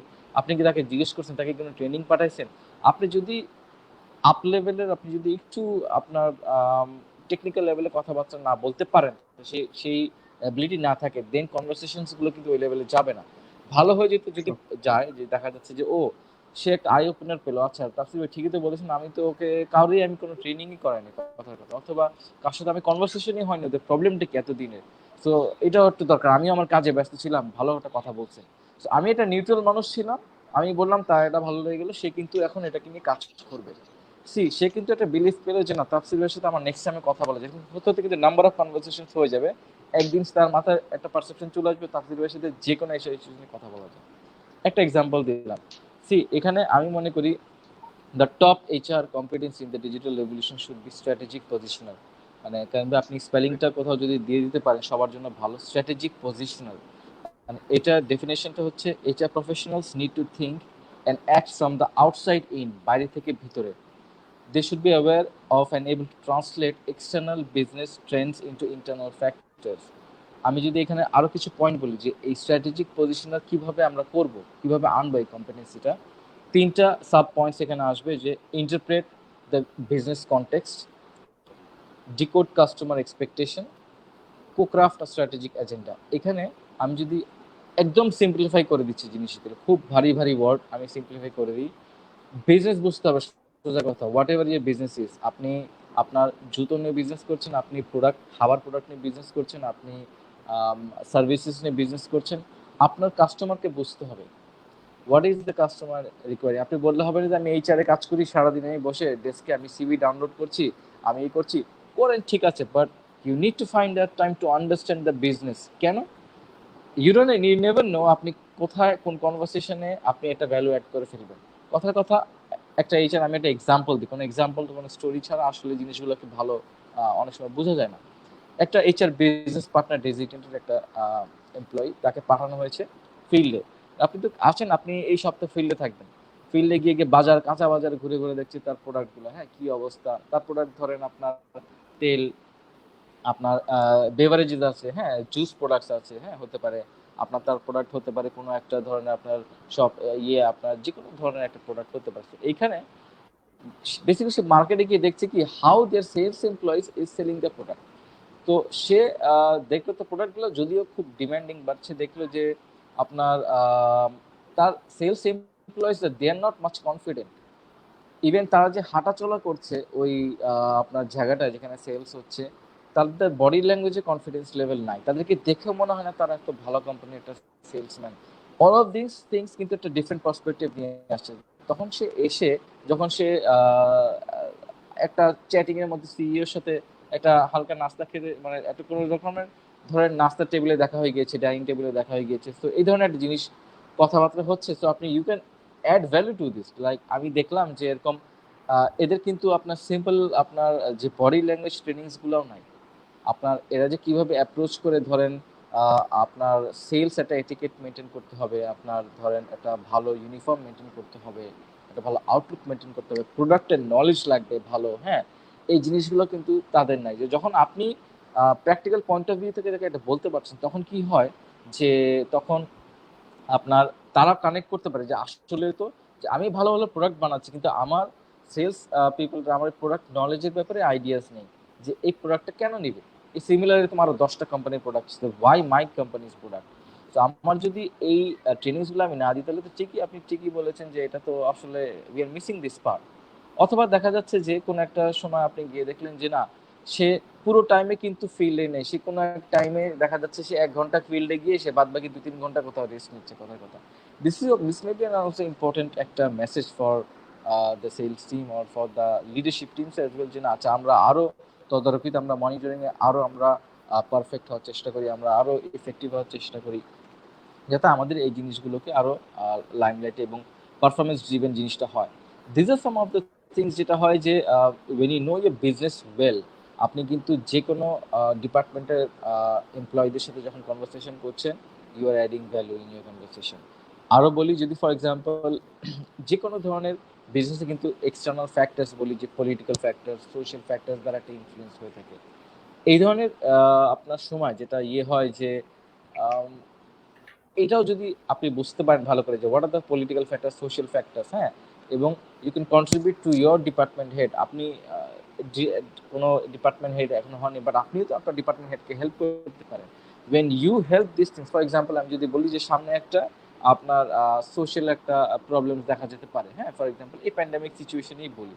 সো যেখানে যেটা হলো যে একজন employee HR, he and she can be an executive or assistant manager, but সে দেখলো যে এই ক্রাইসিসের কারণে আমাদের এই প্রবলেম হতে পারে, সো আমরা কি করতে পারি এই প্রবলেমটাতে, হ্যাঁ। সো এই যে দেখেন যে সেফটি সিকিউরিটি কনসার্নস, যে কিছুদিন পরে কিন্তু আমি অনেক ব্যাকওয়ার্ডে যদি যাই, যে যখন করোনা ভাইরাস যখন আসেও নাই, মানে আসবে প্রোঅ্যাক্টিভিটি কিন্তু অনেক সময় যারা বিজনেস এনভায়রনমেন্ট দেখে যে আচ্ছা আমার তো অনেক সেলস ফোর্স পুরো একদম আপনার মাঠে ঘাটে থাকবে, তারা তো হাইলি এফেক্টেড হতে পারে। সো এখানে আমরা কি করা যেতে পারে এই জায়গাটাতে, হ্যাঁ, আগে থেকে যখন you are giving an advice or recommendation to your department heads, তারাও কিন্তু আপনার বিভিন্ন ধরনের ফ্রেশ আইডিয়াস পাচ্ছে, তারা they can also present it to the business leaders. So এই যে ক্রেডিবিলিটিটা আস্তে আস্তে চলে আসে, এটা কোথা থেকে? Because you are having that business knowledge. এবং আরেকটা যেটা পয়েন্টস বলেছিলাম যে co crafting a strategic agenda, see এখানে আমরা এইচআর এর অনেকগুলো আমরা অনেক সময় পলিসি দেখে থাকি, আমরা রিক্রুটমেন্ট পলিসি দেখি, আমরা বেনিফিট পলিসি দেখি, আমরা পারফরমেন্স ম্যানেজমেন্ট পলিসি দেখতে পারি, লট অফ পলিসিস, বাট প্রত্যেকটা পলিসি যদি আমার বিজনেসকে সাপোর্ট না করে, হ্যাঁ হ্যাঁ, তাহলে কিন্তু পলিসির আপনার ভ্যালুয়েশনটা, পলিসির দামটা খুব কম পাবেন আমরা সবাই। সো এখানে কিভাবে সম্ভব, এগেইন আমাকে বুঝতে হবে যে how is this policy going to be benefited for ultimately for the business। আমি যদি দেখা যায় ফর এক্সাম্পল আমরা একটা করছি, আমরা একটা বেনিফিট পলিসি করছি, হ্যাঁ, যে আমরা গাড়ি দিব অথবা আমরা মোটর বাইকস দিব, হোয়াট এভার আমরা জিনিসগুলো দিব। সো দেখা যাচ্ছে যে আমরা বিজনেস কন্টেক্সট চিন্তা করার চেষ্টা করছি বাইরে, যে এই লোকটা আমার বিজনেসের এই পার্টিকুলার সেকশনটা দেখবে। সো দেখার সময় তখন যেটা হবে যে কোন জিনিসটাতে সে মোটিভেটেড হবে তার বেনিফিটে থাকলে, আমরা যখন বেনিফিট পলিসি করছি। একজন কেউ মাঠে ঘাটে গেলে তার যদি নিজের একটা বাইক হয়, হ্যাঁ, তার এই জায়গাটাতে সে খুব বেশি আপনার একটা ফ্যাসিলিটি সে এনজয় করবে, সে একটা কমফর্ট ফিল করে কাজ করছে। কোনো একটা লেভেলে যদি গাড়ি পায়, খুব মুভ করতে হয় সেই লোকে, সেই গাড়িটা পেলে সে খুব মেন্টালি রিল্যাক্স হয়ে গাড়িটা ইউজ করতে হবে, কাজে ফোকাস করতে পারবে। সো দ্যাট কি হবে না, তার ট্রাভেলিং নিয়ে চিন্তা থাকবে না, অল দোজ থিংস, হ্যাঁ। সো এই যে সমস্ত জিনিস, এগুলোকে চিন্তা করে কাজ করা, বিজনেসকে মাথায় রেখে পলিসিগুলো ক্রাফট করা, হ্যাঁ, this is something which will add value for everyone. তখন কি হবে যে মানুষ বলবে যে না, এটা তো এইচআর কাজ করছে আমাদের বিজনেসের জন্যই, সো দ্যাটস গ্রেট। তারা যে পলিসি বানিয়ে নিয়ে আসছে, আমাদের employees are happily working after that and very useful for their work and personal purposes also. So তখন কিন্তু আস্তে আস্তে আরো ক্রেডিবিলিটি বাড়বে একটা এইচআর এর, তখন চাহিদা অর্গানাইজেশনের মানুষ আরো ভালোবেসে আপন করে নেবে আমাদেরকে, then we convincing them. So এটা বলছিলাম কারণ যে one of the most important strategic position আমি বলে দিলাম পুরো ভেঙে, যে কিভাবে স্ট্র্যাটেজিক পজিশনের কম্পিটেন্সিটা আস্তে আস্তে নিজের ভিতর গ্রো করতে হবে, হ্যাঁ, বিজনেসকে বুঝে, সো দ্যাট বিজনেস সেন্ট্রিক আমরা practices, HR process, policies create করে আমরা অর্গানাইজেশনকে আরো হ্যাপি করতে পারবো। সো তো আমি যদি এখানে তাফসীর ভাইয়ের সাথে এগেইন অ্যাড করতে চাই, সেটা হচ্ছে যে দেখুন এইচআর কিন্তু এখন আর আগের সেই এইচআর নেই, যারা অ্যাডমিনিস্ট্রেটিভ এইচআর নিয়ে কাজ করতো, যারা হচ্ছে পেরোল ম্যানেজমেন্ট টাইপ এইচআর নিয়ে কাজ করতো, সেই এইচআরটা কিন্তু এখন আর নেই। HR is now A business partner. So HR বিজনেসের পার্টনার হিসেবে কাজ করে, বিজনেসের গ্রোয়িং রিলেশনশিপের সাথে একটা, এই যে রিলেশনশিপটা এইচআর এর সাথে বিজনেসের, এই জিনিসটা কিন্তু ডে বাই ডে মানে ইনক্রিজ হচ্ছে, নতুন একটা মাত্রা দিচ্ছে বিজনেসকে, এবং নতুন ভাবে বিজনেসকে নতুন একটা শেপ দিচ্ছে। সো আপনাকে কিন্তু এই যে টার্নিং পয়েন্ট গুলোকে বুঝতে হবে, যে এইচআর বিজনেস এর কোথায় ইনভলভ হতে পারে, এইচআর কোথায় যাচ্ছে। এইচআর কিন্তু এখন যেটা তাফসীর ভাই বললেন মাঠে যাচ্ছে, এইচআর সেলস বোঝার চেষ্টা করছে, এইচআর এখন দেখা যাচ্ছে সাপ্লাই চেইন বোঝার চেষ্টা করছে। এইচআর দেখা যাচ্ছে এখন মার্কেটিং বোঝার চেষ্টা করছে, প্রত্যেকটা ইন্ডিভিজুয়াল জায়গায় এখন এইচআর বোঝার চেষ্টা করছে। ইনফ্যাক্ট এইচআর প্রত্যেকটা জিনিসকে এক জায়গায় করে আবার ম্যানেজমেন্টের সাথে দেখা যাচ্ছে সবকিছুকে কানেক্ট করছে। তো আপনাকে যদি এই প্রত্যেকটা জিনিসের সাথে না বুঝে উঠতে পারেন, এই প্রত্যেকটা জায়গাকে যদি আপনি এখন কানেক্ট করতে না পারেন, আপনি যদি ভাবেন যে আমি শুধু আমি কেন এইচআর এর বাইরে অন্য কিছু নিয়ে চিন্তা করব, কিংবা এডমিনের বেলায়ও যদি আমি বলি যে আমি শুধু এডমিন, আমি কেন এডমিনের বাইরে গিয়ে অন্য কিছু কাজ করব, অন্য কিছু কেন চিন্তা করব, তাহলে আপনাকে আর সাইফ মোহাম্মদ হতে হবে না, আপনাকে তাফসির রাজীবও হতে হবে না। সাইফ ভাই আমি জানি শেয়ার করেন নাই, আপনাদের সাথে আমি শেয়ার করতে চাই। সাইফ ভাই কিন্তু শুধু এডমিন ম্যানেজারই নন, তিনি একই সাথে কিন্তু এডমিনের পাশে ইএইচএস এর উপর উনি পড়াশোনা করেছেন। উনি দেখা যাচ্ছে ভেহিকেল ম্যানেজমেন্টের উপর পড়াশোনা করেছেন, যে কথাগুলি উনি হয়তো শেয়ার করার সুযোগ পাননি। সাধারণত দেখা যায় যে 1 ঘন্টা একটা লাইভ, অলরেডি আমরা 1 ঘন্টা 9 মিনিটে চলে এসেছি, একটা লাইভে আসলে অনেক কিছু শেয়ার করার সুযোগ থাকে না। বাট সাইফ ভাই এডমিনে থেকে যদি মনে করতো আমি তো এডমিনের লোক, আমি কেন আমি ইএইচএস শিখবো, উনার মনে যদি প্রশ্ন আসতো, তাহলে কিন্তু উনি কিন্তু পিছনে থেকে যেতেন, থেমে যেতেন। সাইফ ভাই যদি মনে করতো যে আমি ট্রান্সপোর্ট ম্যানেজমেন্ট, ভেহিকল ম্যানেজমেন্ট নিয়ে আমি কেন কাজ করব, বা আমি কেন পড়াশোনা করব, বা আমি শিখবো, তাহলে কিন্তু সাইফ ভাই ওই জায়গাটাতে নিজের লার্নিং এর জায়গাটা স্টপ করে দিতেন। আজকে উনি ওনার নিজের জবের, আমি যদি ভুল না করি, সাইফ ভাই 30% জবই হচ্ছে related to the transport management. So সেই 30% জব আজকে উনাকে কিন্তু পারফেক্টলি উনি করতে পারছেন কেবলমাত্র ওনার লার্নিং এর থ্রাস্টটা ছিল বলে। এবং ঠিক একই রকম ভাবে আমি তাফসির রাজীব ভাইকে অনেক বছর ধরে চিনি, আমি তাফসির রাজীব ভাইকে আমি দেখেছি প্রত্যেকটা ইন্ডিভিজুয়াল টপিকের উপর, মানে বিষয়ের উপর মুভমেন্ট কোথায় হচ্ছে ওয়ার্ল্ড এর, নতুন করে কি মানে নতুন করে এইচআর এর কোন জায়গাটা, কে কথা বলছে, কোথায় বলছে, কি জানাচ্ছে, তার প্রত্যেকটা জিনিস তাফসির ভাই প্রতিদিন নিজে জানছে এবং আমাদেরকে জানাচ্ছে। So the thing is that, এখন প্রশ্ন আসতে পারে যে মানুষটার এত পড়াশোনা করার দরকার কি। ইনফ্যাক্ট আমি তাফসির রাজীব ভাই ছাড়াও আমার পরিচিত মহল, বা আমাদের যে পরিচিত মহলের ভিতরে আমরা অনেকেই দেখেছি, তারা কিন্তু প্রতিদিন তার লার্নিং এর জায়গাটাকে কিন্তু প্রতিদিন কন্টিনিউ করছে। আমি আপনাদের সাথে শেয়ার করতে চাই, আমি গত কিছুদিন আগে একটা ইন্টারভিউ নিয়েছিলাম। আমার ইন্টারভিউ পুরো প্রসেসটা যেটা রাজীব ভাই, তাফসির রাজীব ভাই বলেছেন যে আমরা কিন্তু এখন নতুন দিকে মুভ করছি। ট্রু, আমি সেটাই শেয়ার করতে চাই যে আমরা গত 4-5 দিন ধরে আমি আমার কোম্পানির জন্য কম করে হলো 40-50 জনের ইন্টারভিউ নিয়েছি। মজার ব্যাপার হচ্ছে ফার্স্ট ইন্টারভিউ বলেন, বা সেকেন্ড ইন্টারভিউ বলেন, বা টেকনিক্যাল ইন্টারভিউ বলেন, এন্ড ইভেন ফাইনাল সিলেকশনও যদি বলেন, প্রত্যেকটা ইন্টারভিউ আমরা এখন দেখা যাচ্ছে অনলাইনে নিচ্ছি, ভিডিও কনফারেন্সের মাধ্যমে তার ইন্টারভিউ হচ্ছে। আমরা প্যানেল করে ফেলতেছি হচ্ছে ভিডিও কনফারেন্সের মাধ্যমে। এমনও হয়েছে দেখা যাচ্ছে যে প্রফেশনাল জায়গাগুলোতে যদি কেউ সময় দিতে পারছে না, বা প্রফেশনালি কেউ যদি মানে রিমোট এরিয়া থেকে কানেক্ট হতে পারছে না, আমরা বলছি ইটস ওকে, হোয়াটসঅ্যাপেও আমরা গ্রুপ কল করতে পারি।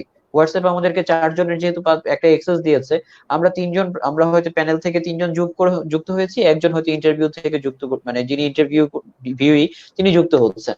আমরা কিন্তু কি করছি যে আমাদের রিক্রুটমেন্ট সিলেকশন গুলো কিন্তু বন্ধ নেই। এখন আপনারা যদি চিন্তা করেন যে কোম্পানি কি থেমে যাবে কিনা, কাজ বন্ধ হয়ে যাবে কিনা, কাজকর্ম কি সবকিছু শেষ হয়ে যাবে কিনা, তো এগুলো কোনোটাই কিন্তু সুযোগ নেই। আমাদেরকে কিন্তু নতুন নতুন ওয়ে আউট গুলো খুঁজে বের করতে হচ্ছে, টেকনিক গুলো খুঁজতে হচ্ছে, পড়াশোনা চালিয়ে যেতে হচ্ছে, জানার জায়গা কোথাও কমতি দিতে হচ্ছে না। তো কি হচ্ছে এতে, আপনি যখন ধরে নেন যে সাইফ ভাই চিন্তা করছিল যে এডমিন কেন, আমি শুধু এডমিনের বাইরে কেন কাজ করবো, তাহলে শুধু কিন্তু সাইফ ভাই আজকে এডমিনের জন্যই হয়তো ডেডিকেটেডলি মানে এডমিনেই থাকতো, এডমিনের জন্যই কাজ করতো, অথবা এডমিনেই শুধু কতটুকু উপরে উঠতে পারতো, এটা সাইফ ভাই ভালো বলতে পারবেন, তার কেরিয়ার ট্র্যাকটা উনি ভালো জানেন। কিন্তু উনি যখন মাল্টি ডাইমেনশন দিয়েছেন ওনার কেরিয়ারে, আমার বিশ্বাস যে ম্যানেজমেন্ট ওনাকে নিয়ে আরো অনেক বড় ফিল করে আছে, সাইফ ভাইকে নিয়ে হয়তো আরো অনেক বড় ম্যানেজমেন্টের ফিল আছে, আমি বিশ্বাস করি। বিকজ অফ সাইফ ভাই উনি একাই শুধুমাত্র এডমিন নয়, সাইফ ভাই মানে হচ্ছে এডমিন, আর সাইফ ভাই মানে হচ্ছে সিকিউরিটি, সাইফ ভাই মানে হচ্ছে ট্রান্সপোর্ট ম্যানেজমেন্ট, সাইফ ভাই মানে হচ্ছে ইএইচএস ম্যানেজমেন্ট।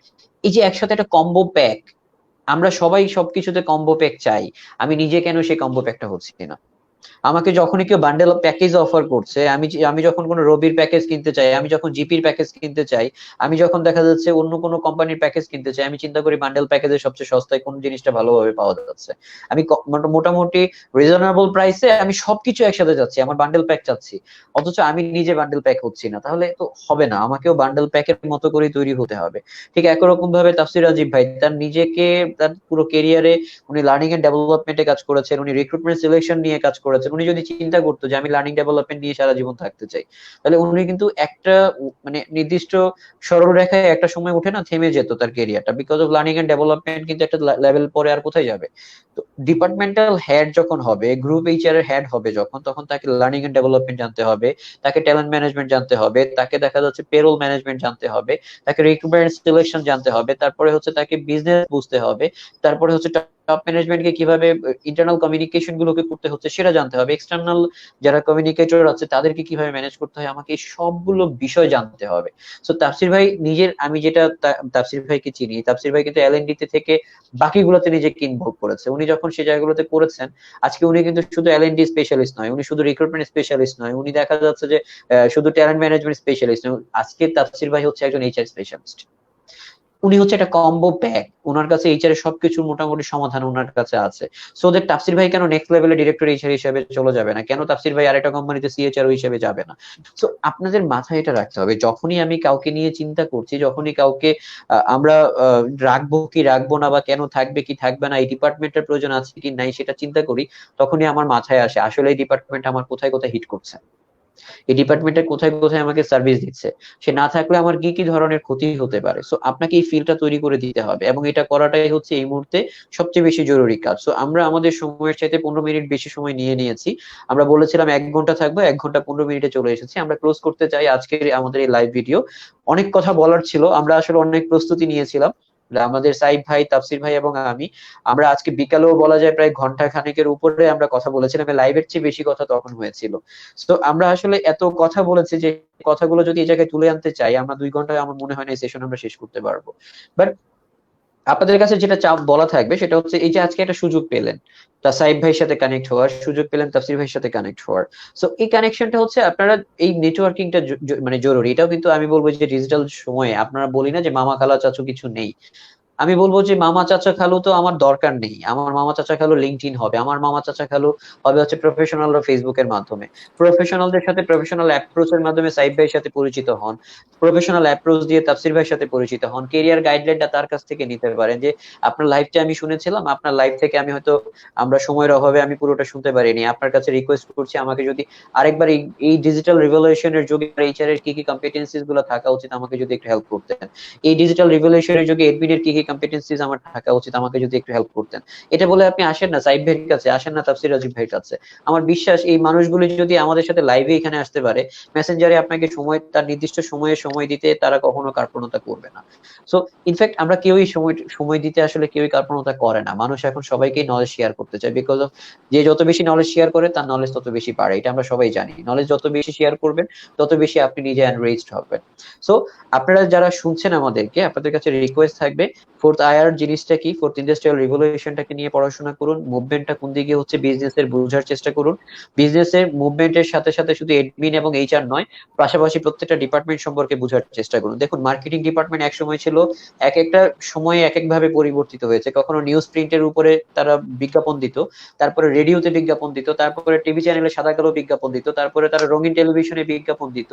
আজকে কিন্তু রঙিন টেলিভিশন সবকিছু ছাড়িয়ে তারা এখন চলে আসতে হচ্ছে দেখুন ডিজিটাল মিডিয়া নিয়ে, ডিজিটাল মার্কেটিং নিয়ে। সবাই সবচেয়ে বেশি ফোকাসড এখন হচ্ছে ডিজিটাল মার্কেটিং নিয়ে। আজকে আপনি একটা ইউটিউবে ভিডিও চালাচ্ছেন, আপনার কাছে একটা মার্কেটিং এর ভিডিও চলে আসছে। আপনি ফেসবুক জায়গাটা, এটা অনেক রিভলিউশনটা আসলে ম্যাসিভ আকারে হয়েছে, খুব অল্প সময়ে ম্যাসিভ আকারে একটা রিভলিউশন হয়েছে। সো আপনাদের কাছে রিকোয়েস্ট থাকবে, আপনারা যেন এই রিভলিউশনটার সাথে নিজেকে বুঝতে পারেন, কোথায় হয়েছে কি হয়েছে জেনে নিতে পারেন, ঠিক একই রকম ভাবে নিজেকে তৈরি রাখতে পারেন। অলওয়েজ মনে রাখবেন, আপনার অনেক ধারালো একটা কুঠার যদি আপনার কাছে থাকে, সেটা দেখা যাচ্ছে 10টা গাছ কাটার পরে সেটার ধার হারাবে, 20টা গাছ কাটার পরে পরিপূর্ণ হারাবে, এরপরে কিন্তু 21 নম্বর গাছটা আপনি সর্বোচ্চ শক্তি দিয়ে চেষ্টা করলেও কাটতে পারবেন না।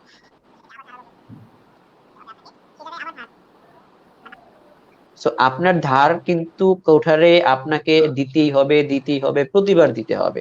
যত বেশি ধার দিবেন তত বেশি কম সময়ে কম কষ্ট করে আপনি কি করতে পারবেন, আপনার কাট কাটতে পারবেন, বা আপনার যে প্রয়োজনটা সেটা মেটাতে পারবেন। সুতরাং আপনাদের কাছে রিকোয়েস্ট থাকবে, নিজেকে তৈরি করবেন, সবসময় শার্পেন রাখবেন, এবং নিজের লার্নিং থ্রাস্টটাকে কখনো নিভিয়ে দিবেন না, কখনো মানে ফিল আপ বলে মনে করবেন না।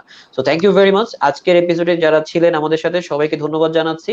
আমি সর্বশেষ সাইব ভাই এবং তাফসির ভাই আমার যারা শুনছিলেন তাদের উদ্দেশ্যে ছোট ছোট করে 30 সেকেন্ডে যদি কিছু বলতে চান আপনারা আপনাদের কাছে, আমার দর্শকদের জন্য। আহ, সাইব ভাই। আমি একটু আচ্ছা, আচ্ছা সাইদ ভাই। ধন্যবাদ। প্রথম জিনিসটা হচ্ছে আমি আপনাদের সাথে একমত। আহ, নিজের কাজটাকে ভালোভাবে করার জন্য সবকিছুর আগে যেটা বুঝতে হবে সেটা হচ্ছে বিজনেসটাকে বুঝতে হবে। আমার সাথে আমার যে ডিপেন্ডেন্ট টিমগুলো তাদের আর্জেন্সিটা কেমন, তাদের আর্জেন্সিটা কতটুকু আর্জেন্ট সেই জিনিসটা আমাকে বুঝতে হবে। আমাকে কেউ কোনো কিছু চাইলো, আমি সেটা তাকে ঠিক কখন ডেলিভারি দিব সেটা বুঝতে হলে আমাকে আগে বুঝতে হবে তার কাজের ধরনটা কি। আমি যদি সাপ্লাই সার্ভিসেস এর আর্জেন্সিটা না বুঝি, তার কুরিয়ার আজকে পাস করা দরকার, তার এলসি এক জায়গা থেকে আরেক জায়গায় ট্রান্সফার হওয়া দরকার, আমি যদি তার আর্জেন্সিটা না বুঝি আমি কুরিয়ারকে আর্জেন্সি দিতে পারবো না। একজন সেলস এর টেরিটরি সেলস ম্যানেজারের জন্য একটা সিম রিপ্লেসমেন্ট অনেক বেশি ইম্পর্টেন্ট।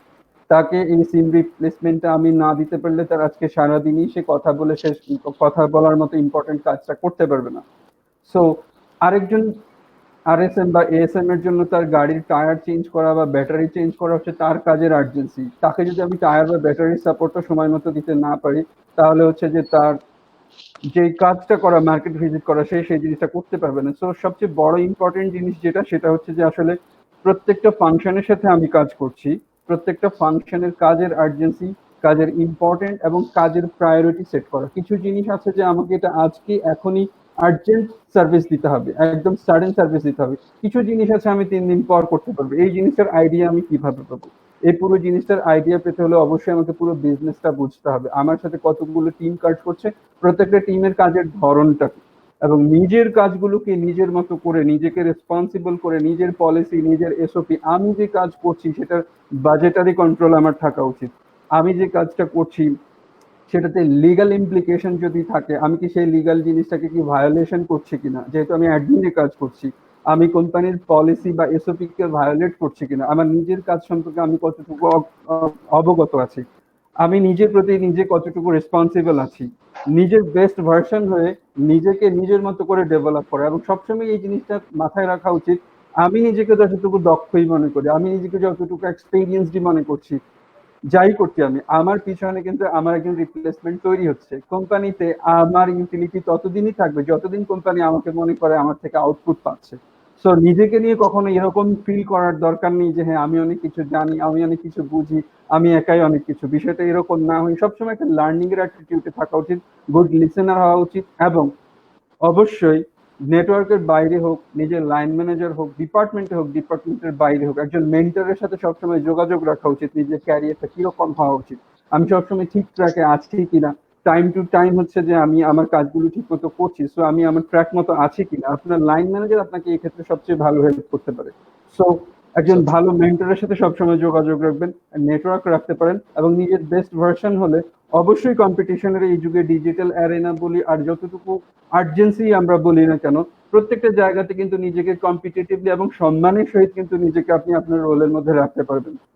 অবশ্যই আপনার ইউটিলিটি থাকবে, আপনার প্রয়োজনীয়তা থাকবে, এবং অবশ্যই আপনি নিজেও কাজ করে অনার ফিল করবেন, এবং মানুষ এই জিনিসটা অবশ্যই ফিল করবে, ইয়েস আমাদেরকে টেক কেয়ার করার মতো যে লোকটা আছে উনি অবশ্যই ভালো পারফর্ম করছে, বা এই ডিপার্টমেন্ট থেকে আমরা সার্ভিস আশা করছি। তাদেরকেও আপনি সবসময় ফিডব্যাকের মধ্যে রাখবেন। এই কয়েকটা জিনিস যদি অবশ্যই আমরা খেয়াল রাখি, আমার মনে হচ্ছে না যে আমরা কেউ আসলে হারিয়ে যাবে এই ধরনের কিছু হবে। ধন্যবাদ আপনাকে। Thank you very much Saib ভাই। তো তাফসির রাজীব ভাই আপনি যদি কিছু অ্যাড থ্যাংক করতে ইউ। চান। জি জি জি, থ্যাংক ইউ। আমি যেটা বলতে যাচ্ছি এখানে, সবাইকে thank you for the patience to watch our live show today. And আমি একটা চমৎকার জিনিসের সাথে কম্পেয়ার করতে চাই আজ, যাতে আপনারা এই কম্প্যারিজনটা মনে রাখেন, মনে রেখে কিছু আম, কিছু ভালো নিয়ে যান আজকে। মানে সবাই আরো অনেক ভালো জিনিস সবাই আমরা বলছিলাম এতক্ষণ, বাট কিছু ইম্পর্টেন্ট যেটা মনে থাকবে। দেখেন, when there is no learning there is no living. If we are not learning we are not living, মনে রাখবেন। আমরা লার্ন করতে পারছি না যখন, আমরা বেঁচেই নাই তখন। কেন? I have read this fact from a very renowned Canadian Indian trainer Robin Sharma, যে if you are not learning you are not living। কেন? সিমিলারলি আপনি যখন সারাদিন কিছু না খেয়ে থাকেন তখন কিন্তু আপনি কাজ করতে পারবেন না, হাঁটতে পারবেন না, চলতে পারবেন না, ব্রেন কাজ করবে না, কিছু না। এক্স্যাক্টলি আপনি যখন কোনো কিছু লার্ন করতেছেন না একটা দিন, ইভেন ওয়ান ডে অথবা দ্য ডে টু, তখন আপনি কিন্তু আপনার পারফরমেন্স লেভেল ওই লেভেলে আনতে পারতেছেন না, আপনি এলিভেট করতে পারছেন না, আপনি কিন্তু সেই লেভেলে রয়ে যাচ্ছেন অথবা ডিক্লাইন করবেন। So learning is so important. So let it be any sort of learning. আজকে যদি এই লার্নিং সেশন থেকে আপনি একটা জিনিসও শিখে যেতে পারেন, যদি বিজনেস অ্যাকিউমেন্ট বিজনেসটা আপনাদের ভিতরে ঢুকে দিতে পারি, আপনার এটা সারা জীবন রয়ে যাবে যে বিজনেস কেন ইম্পর্টেন্ট নেচারের জন্য। সো এটা আজকের বেনিফিট ছিল। এরকম যদি ডেইলি আপনি করতে করতে মাসে 30 দিনে 30টা জিনিস আপনি শিখে যান যে আপনার ভ্যালু এডিশনস কি, হ্যাঁ আপনি বুঝে যাবেন পারফরমেন্স লেভেল আপনার 30 স্টেপ উঠে যাবে উপরে। That is what I believe. So that is the level learning is important to lot of extent. এটা বলবো সবাইকে, লার্নিং ছাড়বে না, লার্নিং এন্ড ডেভেলপমেন্ট। এবং ওয়ান মোর ইম্পর্টেন্ট থিং যেটা হচ্ছে, আমি যদি বলি আজকে I thank my organisations like Banglalink, Syngenta, যেখানে মাল্টিন্যাশনাল কোম্পানিগুলোতে খুব লার্নিং অ্যান্ড ডেভেলপমেন্টে খুব বেশি ফোকাস দেয়। আমি কিছু প্রিমিয়াম লেভেল অফ সার্টিফিকেশনস করেছি, like I am certified HR business partner, certified HR generalist, coaching এর সার্টিফিকেশন, ট্রেন দ্য ট্রেনারে। এগুলো কিন্তু একটু এক্সপেন্সিভও ছিল, বাট আমরা অনেক সময় মেন্টালিটি এরকম দেখতে পারি যে এক্সপেন্সিভ প্রোগ্রাম আমরা যাবো না, কিংবা I am not able to afford it right now. But please plan for it, because এই ধরনের প্রোগ্রাম কিন্তু it really brings value to your life. আপনি যখন বাজারে আছেন, there are two types of eggs, দুই ধরনের ডিম পাওয়া যায়। এক ধরনের ডিম দেখবেন দেশি ডিম কিংবা ফার্মের ডিম লোকালি, আপনার দাম কত, ডর্জন 90 টাকা। আবার ওমেগা 3 এর আপনার দেখবেন রেনাটা বিক্রি করছে প্যারাগনের পুরো ওমেগা 3 আছে এটার ভিতরে, হ্যাঁ লট অফ ভিটামিনস আছে, ওগুলোর দাম আরো 2 গুণ বেশি। কেন? ওগুলা পার্ট পরে দিবে কিন্তু ওরকম বেশি। সো আপনার পেইড ট্রেনিংস মানে এরকম না যে আপনার your money will be lost in the water, but definitely it will pay off. That's what আমি সামরাইজ এটাই করতে চাই। সবাইকে thank you so much, Kaim ভাইকে থ্যাংক ইউ, আপনি আমাদেরকে নিয়ে আসছেন লাইভ শোতে। So really appreciate your effort and best of luck to your show কনকর with Kaim. So thank you very much যারা শুনছিলেন আমাদেরকে। আমাদের প্রোগ্রাম আপনারা জানেন প্রতি শুক্রবার রাত 9টায় আমি চলে আসি আমাদের কোনো ভ্যালুয়েবল এরকম কিছু গেস্টদেরকে নিয়ে, যাদের মাধ্যমে আমরা খুব সুন্দর সুন্দর কিছু শিখতে পারি বা আমরা নতুন করে নিজেকে জানতে পারি।